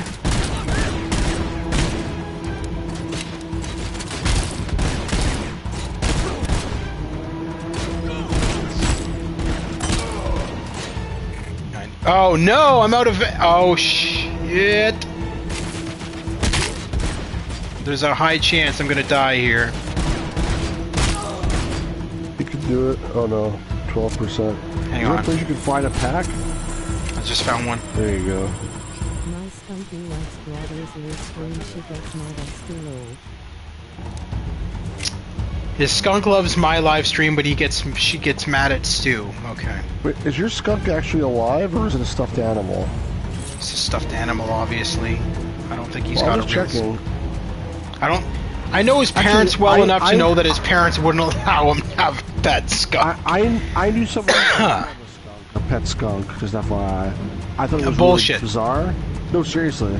You know? Wait, you said you had a pet skunk? I know, not me. I knew somebody who had a pet skunk. Not me personally. I wouldn't have. That's why I said bullshit. Okay. Oh no, yeah, not me. But I knew somebody who did have a pet skunk. Yeah, no, I've heard of it before. They get them descented. Oh, interesting. Yeah, no, there was I remember reading an article once. I think it was in Canada, maybe it was in Toronto, of this kid walking his pet skunk, and everyone was like running away from him. He had like the skunk on a leash, and everybody was just hiding and running away as he was taking it for a walk. And they interviewed him, the news or whatever, and he said, "No, it's descented. It's not gonna. It won't spray anything. It's just like a pet cat." Pepe Le Pew. You're like maybe not as horny as Pepe Le Pew is, but But there was always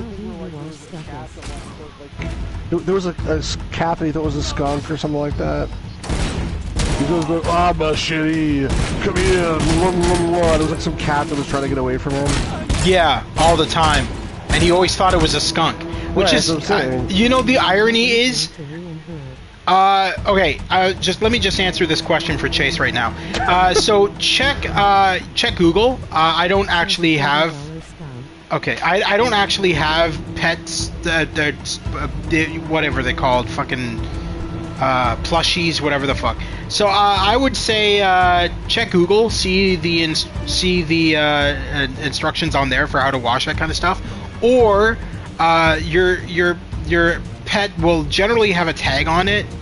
Your plushie will generally have a tag on it that has washing instructions. The ban incoming. The ban incoming? What do you mean? I think he means his. You're gonna ban Chase is what he's saying. Not yet. Give it time.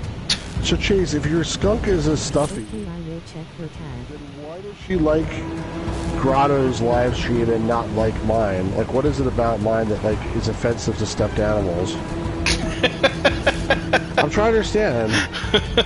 I'll get better if I'm being offensive to some particular group, you know, like.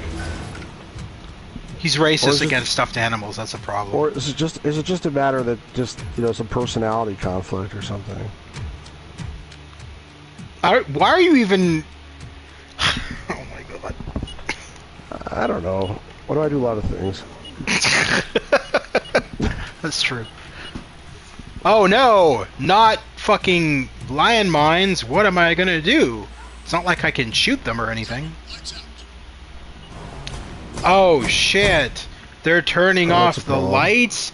That's a major problem for RoboCop, who has night vision in his visor. That's funny. Why do you always walk blindly into danger? I have night vision at my disposal. You know what I mean. One day you might not be so lucky as you were with that compactor. Shut up, lady. It was my fault, I admit, but some other dangers can be avoided. My fault, I admit. I'm still gonna bitch at you though. Those with whom I cooperate do not confuse it with leads. The ones who call you Murphy? Wait, she's saucy.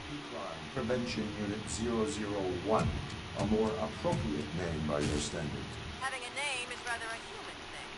And do you have one? Okay. Let's end this nice talk. I'll get back to you soon.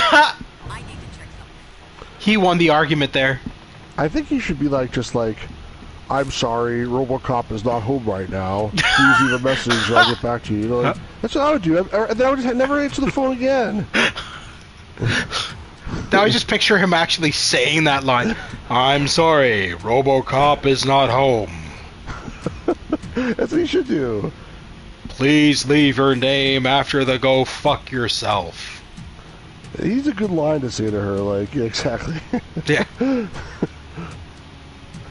Yeah, like, do you like being inside out? What? Well, when I find you, you're gonna get used to it.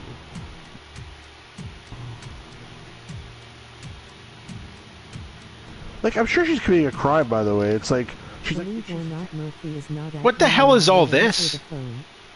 Bugs. A lot of the garbage, I guess. Oh, she's she's hacking into like she's hacking into a police like band line. That must be a crime. So I think he's within his rights to shoot her. Halt, citizen. All right, so I'm going to explain something a little bit here. It's not really a spoiler. I guess it is kind of. She works for OCP.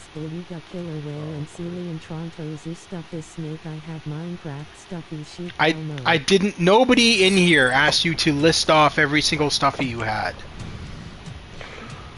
Stu just asked you a simple question about why one of them hates him. Yeah, that's it. What did I do? We didn't ask you to fucking rewrite the constitution of stuffies.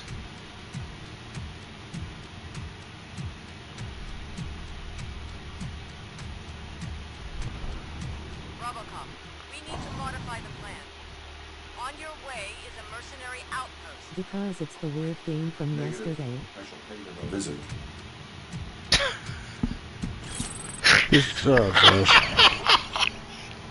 Hold on. So your Stuffy doesn't like him because of the stupid game he streamed yesterday. You know what? I agree with your Stuffy, actually. You know what? The game wasn't that bad. It just it took us a long time to figure out how it worked. Did you did you actually get further into it with No, I didn't. Because you said you were going to go back and play it and get to that part. I didn't mean like I meant I would do it like on the stream, but like I figured it would be really fast because like I would know exactly what to do. But regardless, I changed my mind. I'm not going to do that. What I'm going to do is, at some point I'll get the registered version and then I'll play that. I'm not going to do the shareware again. Please don't be mad. I'm not He's mad not at you, man. mad. You're Stuffy. He's not mad. You're allowed to have an opinion. You hurt my stuff. Your Stuffy hurt my feelings. Gotta override the console. Stu, you're instigating this way too much. So this guy got back to me. Good evening. The games are photographed and tagged with an inventory number. So the photos that you see online are the boxes that are pulled and sent out for each auction. I apologize. I try to capture the photos. So everyone can... I'll read it to you afterwards. It sounds like an excuse. I do not want to waste time. What if you endanger more than just yourself? And I don't mean myself. Do you know what would happen if the mercenaries... My brother calls me a toddler. The device they are working on will be irrelevant. But you know their plans, do you not? I know we have to stop them. Would you... Shit. Again. I think she has diarrhea. Do you require medical attention? You don't need to care about me. You care about anyone at all. I think we should bring her some Amodia before we kill her. One of a policeman's duties is to care for the people. Don't consider me, though. But if you must know, my episodes are echoes of the past. It says RR. I understand. Those can be painful. That was cool. He talked to that moving his mouth. What, he didn't move his mouth there? Not at the end. How much longer will it take to restore power? That's just part of a glitch. By the way, I uploaded the mercenaries' frequencies for you. Now, you can eavesdrop on their communications. It'll help you reach the main technical room. Did you know about his, he had really bad back problems after playing RoboCop in the movies? I feel like you told me this once. Yeah. The outfit weighed over 250 pounds. The costume. This is what this guy wrote. I apologize. I tried to capture the photos so everyone could see what they were bidding on. I was not aware of any sort of water damage to any of the incredible machine boxes when looking at them. Due to the age of the item as well as the odd shape of the box, it's hard for me because all the copies I have seen look very similar to it. I don't want you to be disappointed as these games are supposed to bring back the joy of before. You got a lot of sweating. For you and refund back $20 if that would help. I mean, I guess I'll say okay. Cause like the thing Does is, he not? Okay, but he never answered your question, did he? Oh yeah, true. He didn't, but I'm assuming he doesn't have. I mean, he probably beat and switched me to some extent, but like, I don't know for sure. And the reality is, like, maybe I'll make a video of me opening up the box and trying to fix it or something. I don't know. I'm a little ticked off, but whatever. It is what it is.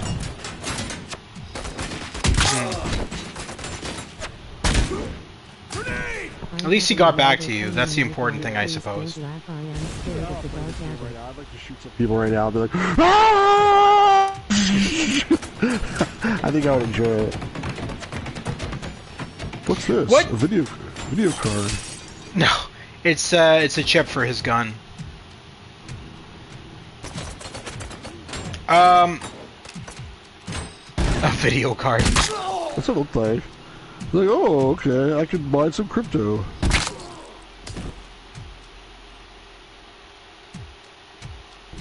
You know what else is good about this game, by the way? There's a freaking, like, radar telling you which way to go. That game we played yesterday, Mystic Towers, really could have used something like that. You know what I mean? Yeah, no, totally. Oh, there's 2 more monsters. Where are they? I'm not telling you. Go find yourself, sucker. Oh, by the way, their weapons are 1,000 times better than yours. Whoa, okay. Oh, what the hell was that? That was a glitch. His whole body was gone. Yeah. That was actually really cool.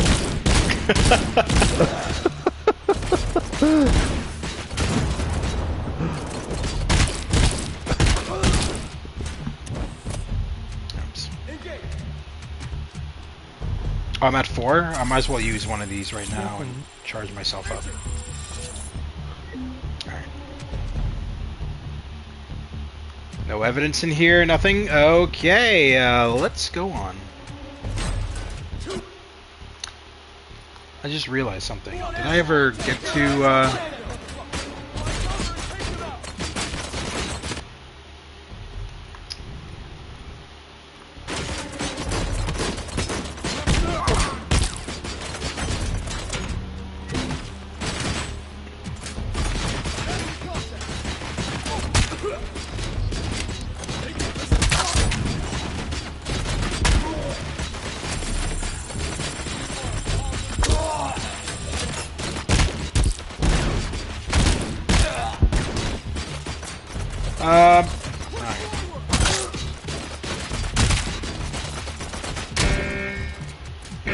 Are you bringing in drones now? Seriously? They're like a truck.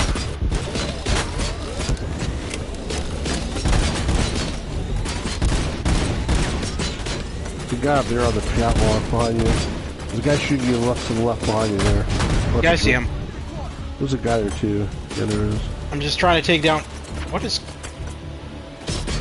What the hell? I got stuck on something. Why are there like ping-pong balls before? You better take a health pack. There you go.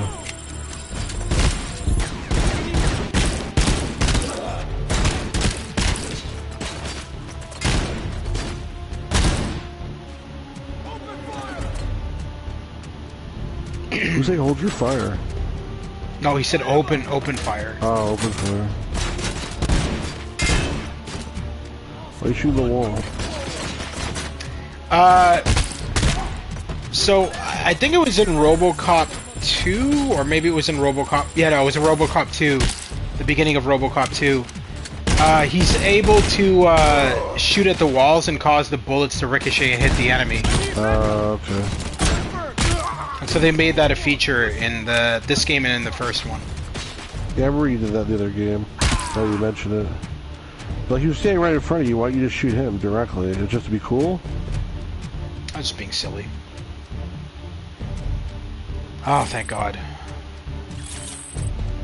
Let's look around for more of those power-ups now that we've taken down all these guys. So we're gonna be getting the freeze guns pretty shortly. But, I mean, that gun in this game is stupid overpowered. It instantly kills whoever you shoot it at.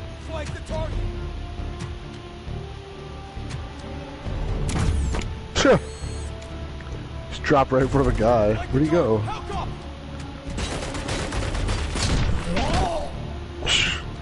What a schmuck. You're like a guy wearing like a tank top and like you're gonna go shoot RoboCop like by yourself. Like, you should be running away if you had any brains at all. This guy too.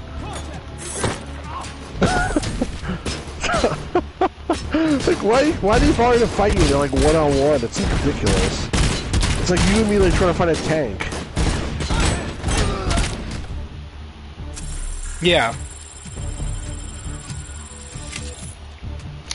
By the way, in case you guys haven't figured this out, all of the enemies that were fighting in Omni Tower, these were the same mercenaries that were going after RoboCop in the first game. The ones that were hired by the main villain in the first game. And then near the ending of the first game, the mercs leave the main villain and say like, hey, you haven't even paid us yet for our services. And they're like, fuck you, we're out of here. And then they just kind of ditch him. And he has to fight you by himself, which doesn't end well for him. So what ends up happening, yeah, these mercs, when they ditch him, they go back to Omni Tower to their boss, their real boss. And the real boss of these mercs is the one that we're going to be facing when we reach the top of Omni Tower. I have one question for you. Sure. Can we look at the incriminating pictures? No. Oh, it's too bad. Sounded interesting. Let me tell you. I'll tell you what it is. Okay, it's photos of Trump at Epstein Island. I think he admits that he was there, though. He doesn't admit anything. He says the weirdest shit. People were pulling up these old videos from before he was president of him going up to like a 10-year-old girl and being like, "Oh my God, you know, we could be married in 5 years." I'm like, what? Yeah, no. He's serious? Yeah. He says such weird, out-of-pocket shit. That's messed up. I actually thinking about trying a Twilight Sparkle plush. very long time ago. What did you say? You actually what? I met Trump. Oh God. Last episode of South Park. I didn't really like speak to him for more than like half a second, but he had just I think he had just married or was dating Melania. I don't remember. Okay. But he came to speak at my college. And about what? About like his new book he just written. Oh God. Sure it was I'm trying to remember what it was. It wasn't like the. It was like oh, it's called Winning or something. No, what not Winning? How to Win. Something like that. It was like How to Win. And I went to the lecture, and I happened to be. I sat in the front row because the class that I was in got like preference in proceeding in the lecture. Like, we had to attend actually. Okay. It happened to be I sat next to Melania. Like she sat like in the first seat, and then like the class filled in, and I was sitting next to her. It was a little bit weird. And the lecture was actually like his speech was actually extremely boring. I remember. Of course. Because I read the book, like I had to read the book for the class, and then like all he talked about was stuff that was already in the book that I already read. So it was like, okay, like what was the point? Yeah. But yeah, it was at least I can say that I sat next to Melania one time for whatever that's worth, which is not much. that and like $2.50 will get you on the subway. Did he talk about the small loan of $1 million from his parents? I feel like he talks about that all the time. Yeah. I wish my parents would be a small loan of $1 million. Right. That'd be nice. Oh, blew off his entire leg. I did it all myself. Like once I got a small loan of $1 million. You know what? Oh, here we go. See, he's talking about My Little Pony again. It's ridiculous. We're not talking about that. Why don't you what the fuck? Talk about something that we're talking about, or like be part of the conversation. Christ almighty. Stuff. That's all he does. It's like he's on a talk show. The thing is, like when I'm on my channel, like people talk and they type stuff, and I don't have a bot that repeats it. In this case, like when we're talking, it's like someone's talking. Like, okay, what do they have to say? And it's like, you hear about they're making My Little Pony Gen 4 live action movie? They're like, what? Right. Makes absolutely no sense. About something else. No, it's interesting maybe, but like we're just both talking about something else. What was I saying? Something about Trump. I don't know what it was now. About the small loan of $1 million thing or something like that. Oh, I remember I was gonna say like I thought it was when he first became president. I was like thinking to myself like I don't think he ever had to deal with any adversity really in his life, except for like he went bankrupt a few times, like because he whatever his own actions, but like.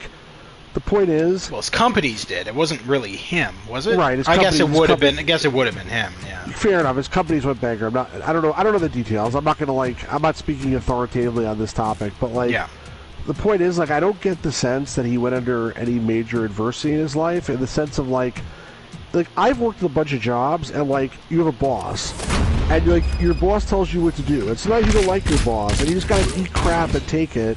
If you want to be in that job, you got to like follow the rules, and that's it. I don't think he's ever been in a situation like that where he didn't have like complete control. You know what I'm saying? Like somebody gave him a lot of money. He started his own company, and he's always been the boss, like for better or for worse. Sometimes he did well, sometimes he didn't do well. But like he's never like learned that like you can't. It's like you can't just do whatever the hell it is that you want. You know what I'm saying? Yeah. Like like most people in life, like they don't operate that way. It's like, so you gotta work to work together with other people in order to be successful, because you can't just do everything that you want on your own. The bookwork. Sarcasm. Bookwork.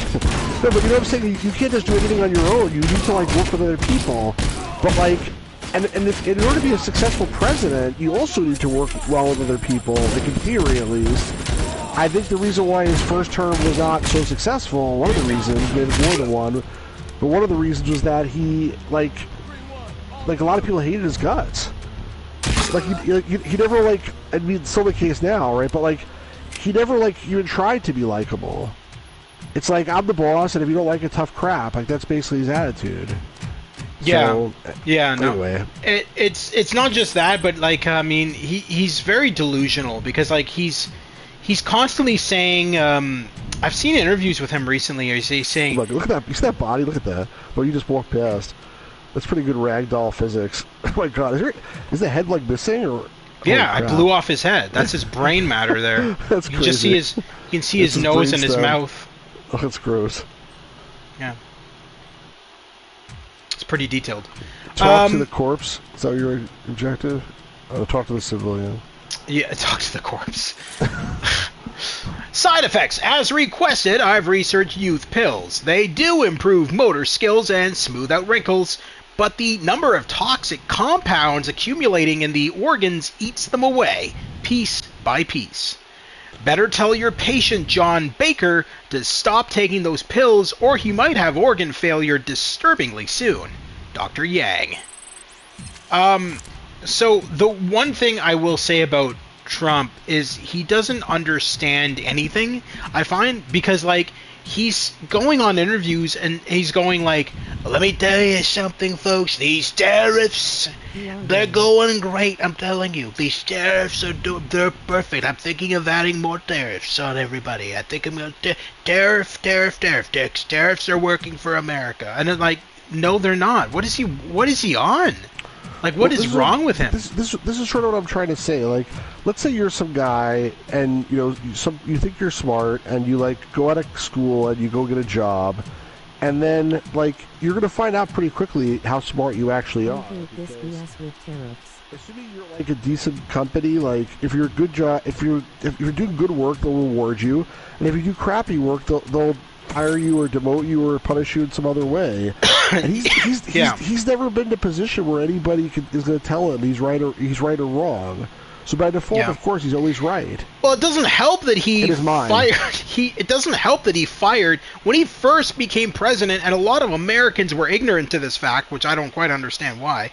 But when he first became president, the second term, he literally went on a firing spree as soon as he took office. He fired everybody at the FBI. He fired everybody at the Pentagon. He fired everybody here, everybody there.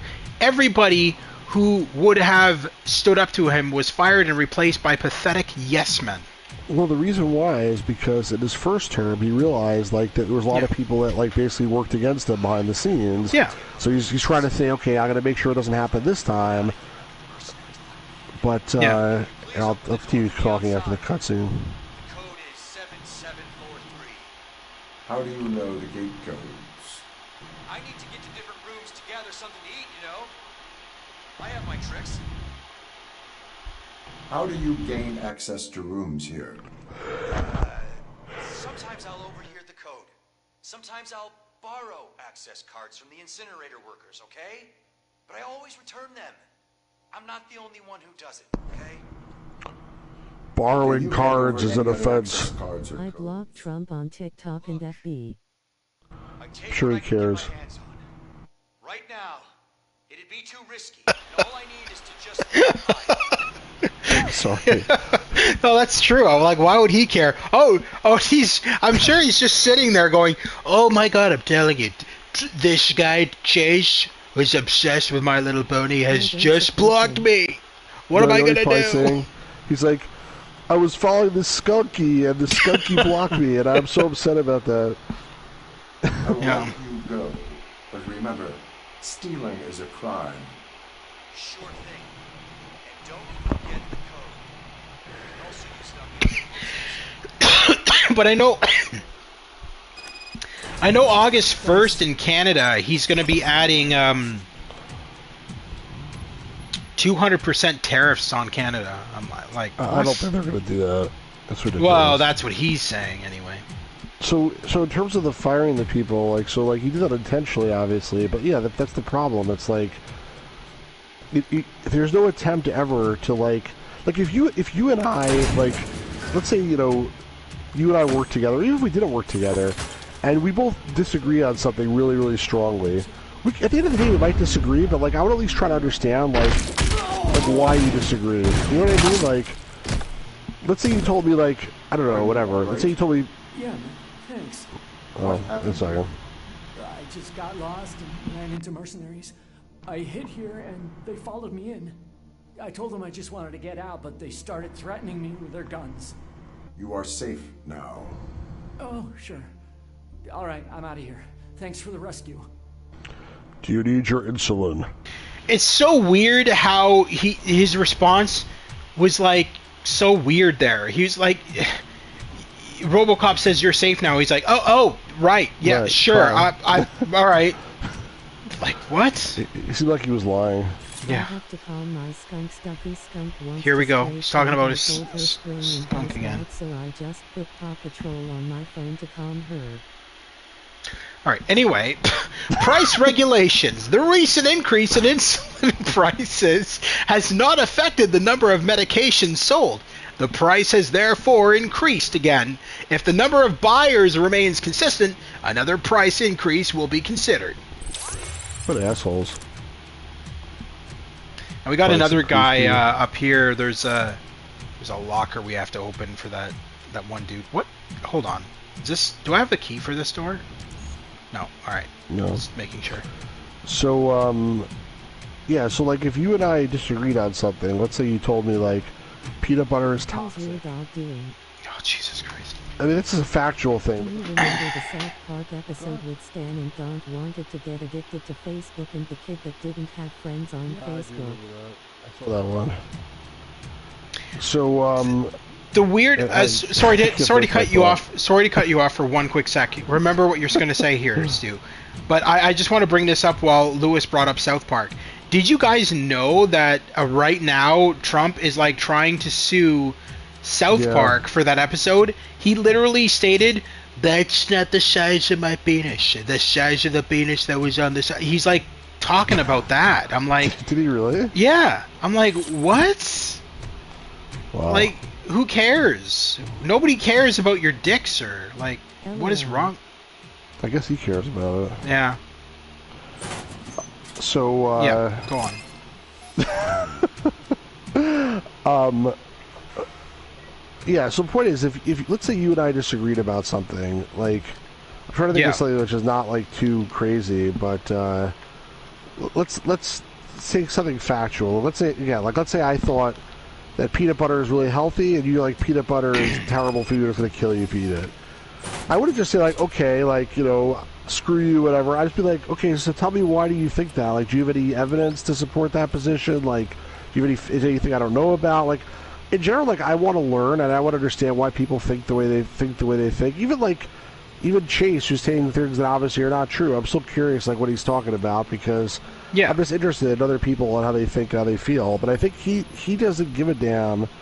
Like, he does care in the sense of he cares about popularity, because he's always saying like, oh, their ratings were terrible, and like, you know, my ratings are really high, my polls are really high. He cares about popularity, but I don't think beyond that he cares about like actual issues, or he sort of does whatever he thinks he should do, whatever sounds good to him. You know what I mean? Like, anyway, he doesn't.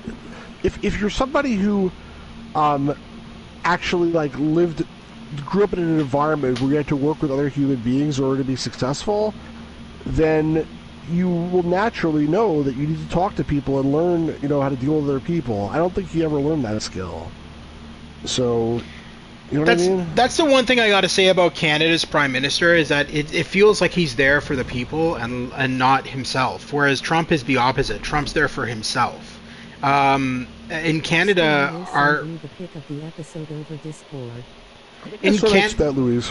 In Canada, I feel like our Prime Minister, our new Prime Minister, not Trudeau, I'm talking about Mark Carney, he's constantly like sending out money to Canadians to soften the blow on the tariffs and everything, and he's constantly there for Canadians. And he's honestly our first prime minister we've ever had who actually feels like he cares more about the people than his own pocketbook. I think, unfortunately, most politicians care more about themselves than about the people. I think the system is set up in a way... Yeah, he doesn't, but that's what I'm saying. He doesn't. He's more so for the people. That's why everybody really likes him, because he actually gives a shit and he actually listens to what the people want.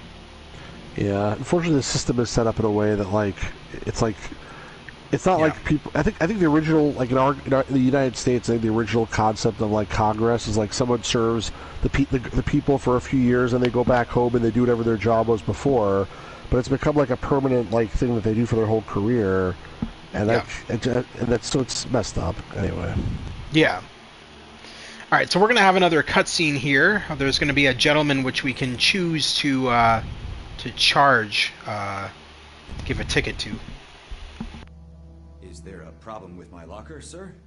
Your wife is safe hiding with others. The exact location is written in your locker. Thank God. I will wait. She didn't come to the shipment today, and I was scared someone got to her. What shipment? Nothing, sir. Forget I said that. Sir, is that new armor? Looks good. Very shiny, sir. Items in your locker. What are they for? After Cushion, I have a question to ask. Kids, sir. Who knows when the next one will pop out? I'm preparing. How many children do you have? 16, sir. We've started young. Jeez. Why do you keep these items in your locker? I need those because it's a take your kids to work day. Where are your children then? Oh. I made a mistake. Sir, it's not today. What's with this guy? With her mom. You keep changing the facts. This deal does not seem legitimate. I should penalize you for illegal trade. Wait! We're the only suppliers of diapers in the building. If you ban us, shit will flood the streets. Think of the disease it'll bring. Think of the mothers and the children. How could there be how could there be no other supplier of diapers?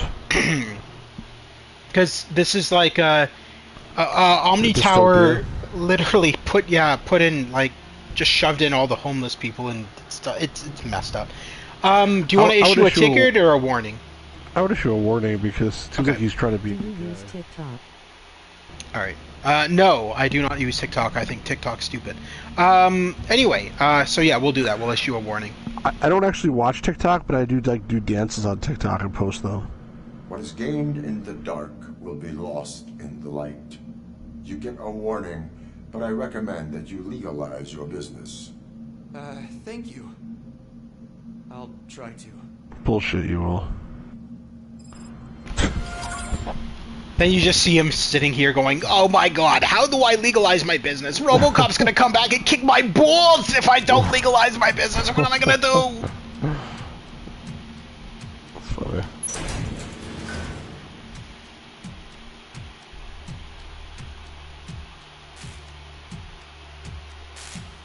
Oh, we got another radio. Welcome back to Wake Up and Shine. I'm Jade Powell. Today, I'm talking to psychologist Steve Watson about how to avoid complaining. Yeah, thank you. It's best to explain this in an example. What are your current problems, Jade?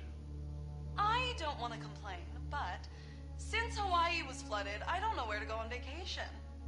Now that is a great case. Look, most of us see only the problems and start complaining. Hawaii is underwater. The Amazon and Africa are contaminated by radioactivity. Acapulco is a war zone. But you can also look at the situation as an opportunity to discover a new vacation spot. Have you heard that since the ozone layer has disappeared, Alaska has become a great place to catch some sun? Sounds interesting. A new grand hotel has just been opened there. Give it a try. Alaska is the new Hawaii. I am looking for opportunities instead of complaining. We should all give it a try. Thank you, Steven, and until next time. There's an opportunity to give someone a beating. I love how they're like, yes, thanks to the ozone layer depleting, right. Alaska is the new Hawaii. Yeah, it's like, oh my god. I know my legs were blown off in an accident, but like at least now I can fit into these small doors. At least, I don't know, whatever. I've always loved that about the RoboCop movies as well. The humor in them was really good.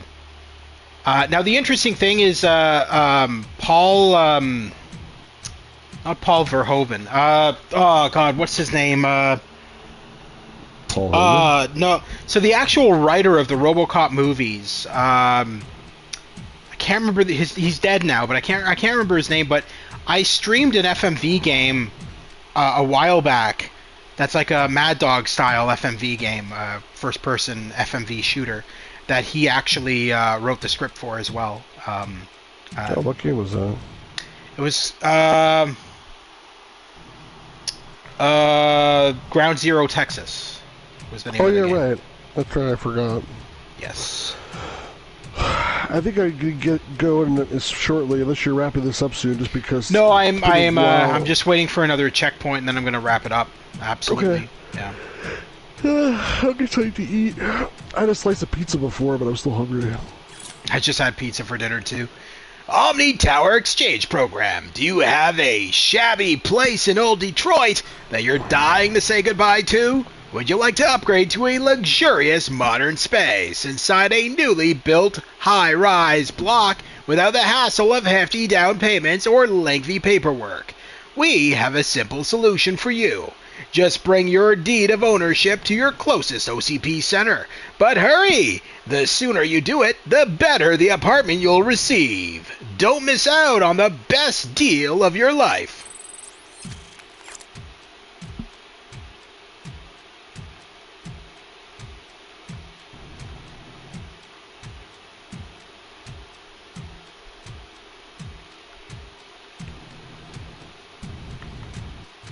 Just quickly scouting the area here to see if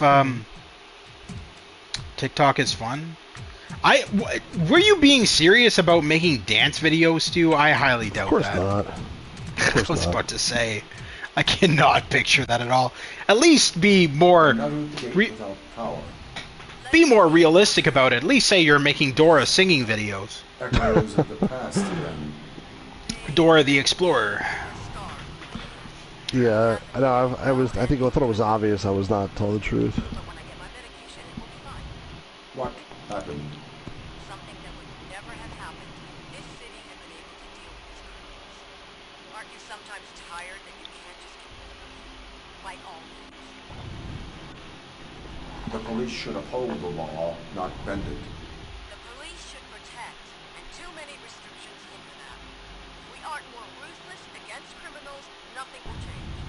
If we were any more ruthless, I could not wear a badge. Then maybe I wouldn't wear a scar. I do Paw Patrol stuff on TikTok and My Little Pony stuff and Cyberpunk stuff and NHL 25 stuff. That's amazing. I'm glad we didn't ask.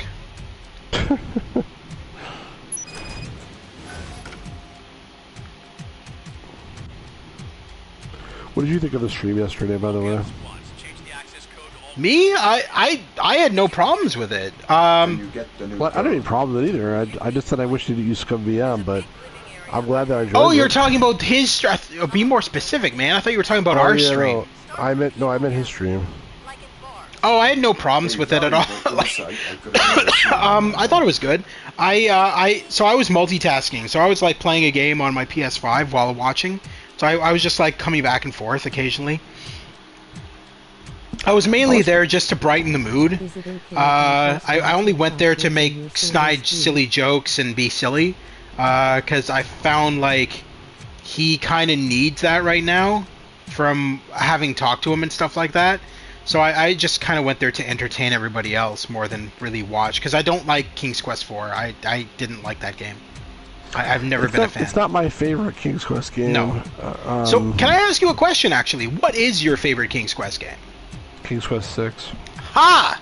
Yes, thank you. Yes, for me it's a mixture of King's Quest 5 and King's Quest 6. King's Quest 5 is probably the second best one, but it's not.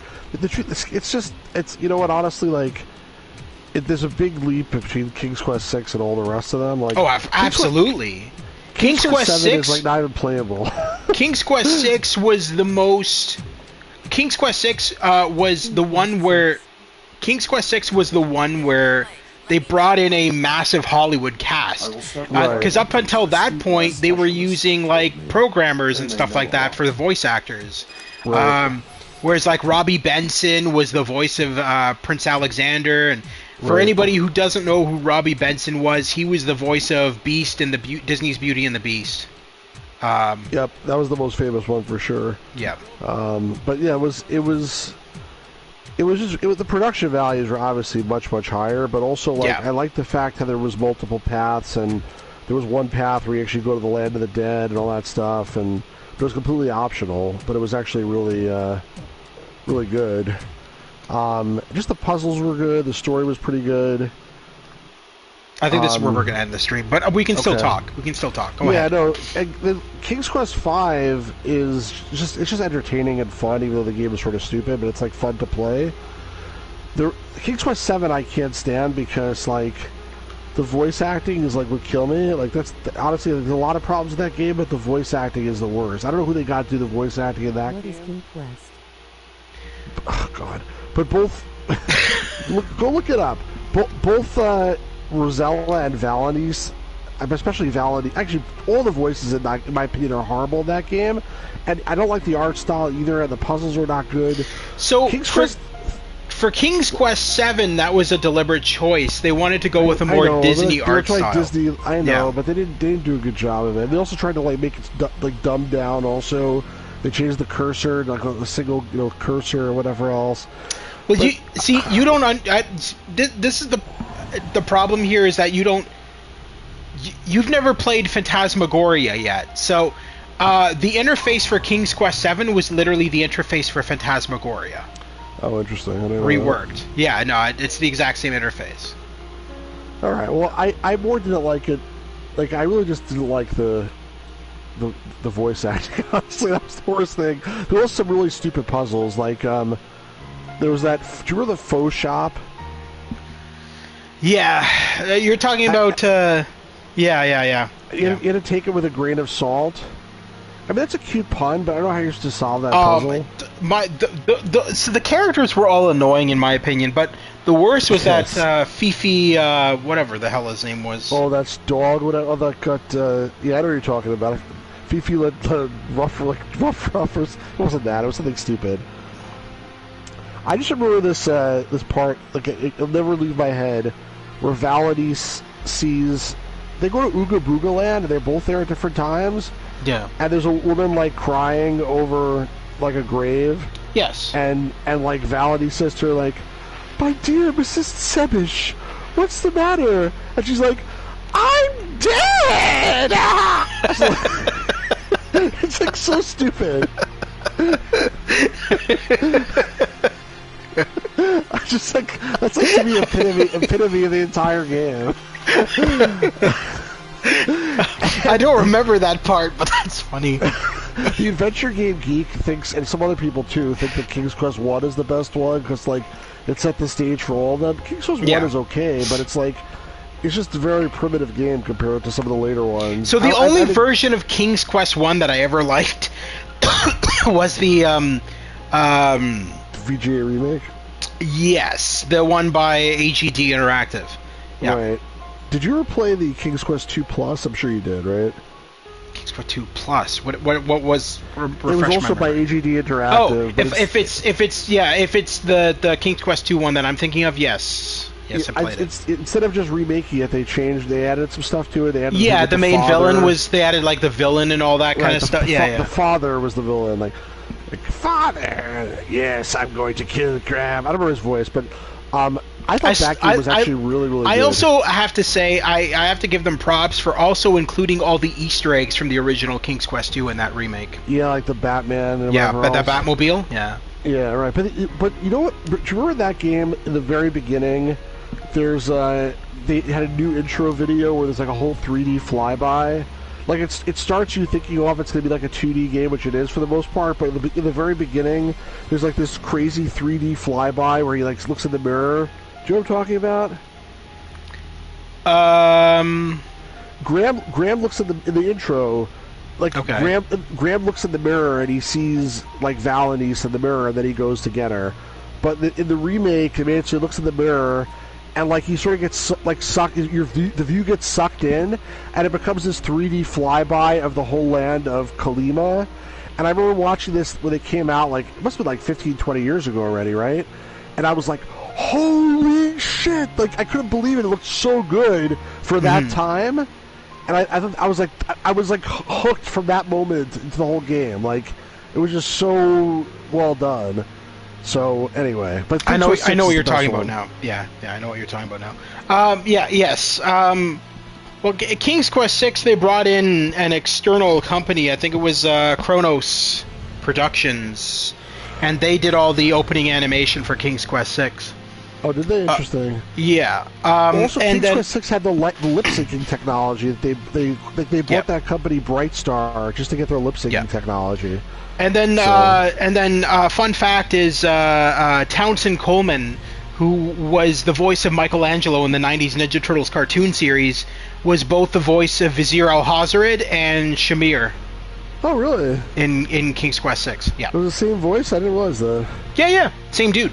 And he was multiple characters in King's Quest 6. I think he was also who did Jalo? I think he was also the oh my god, I don't know. But they were just doing this impression of the Mad Hatter.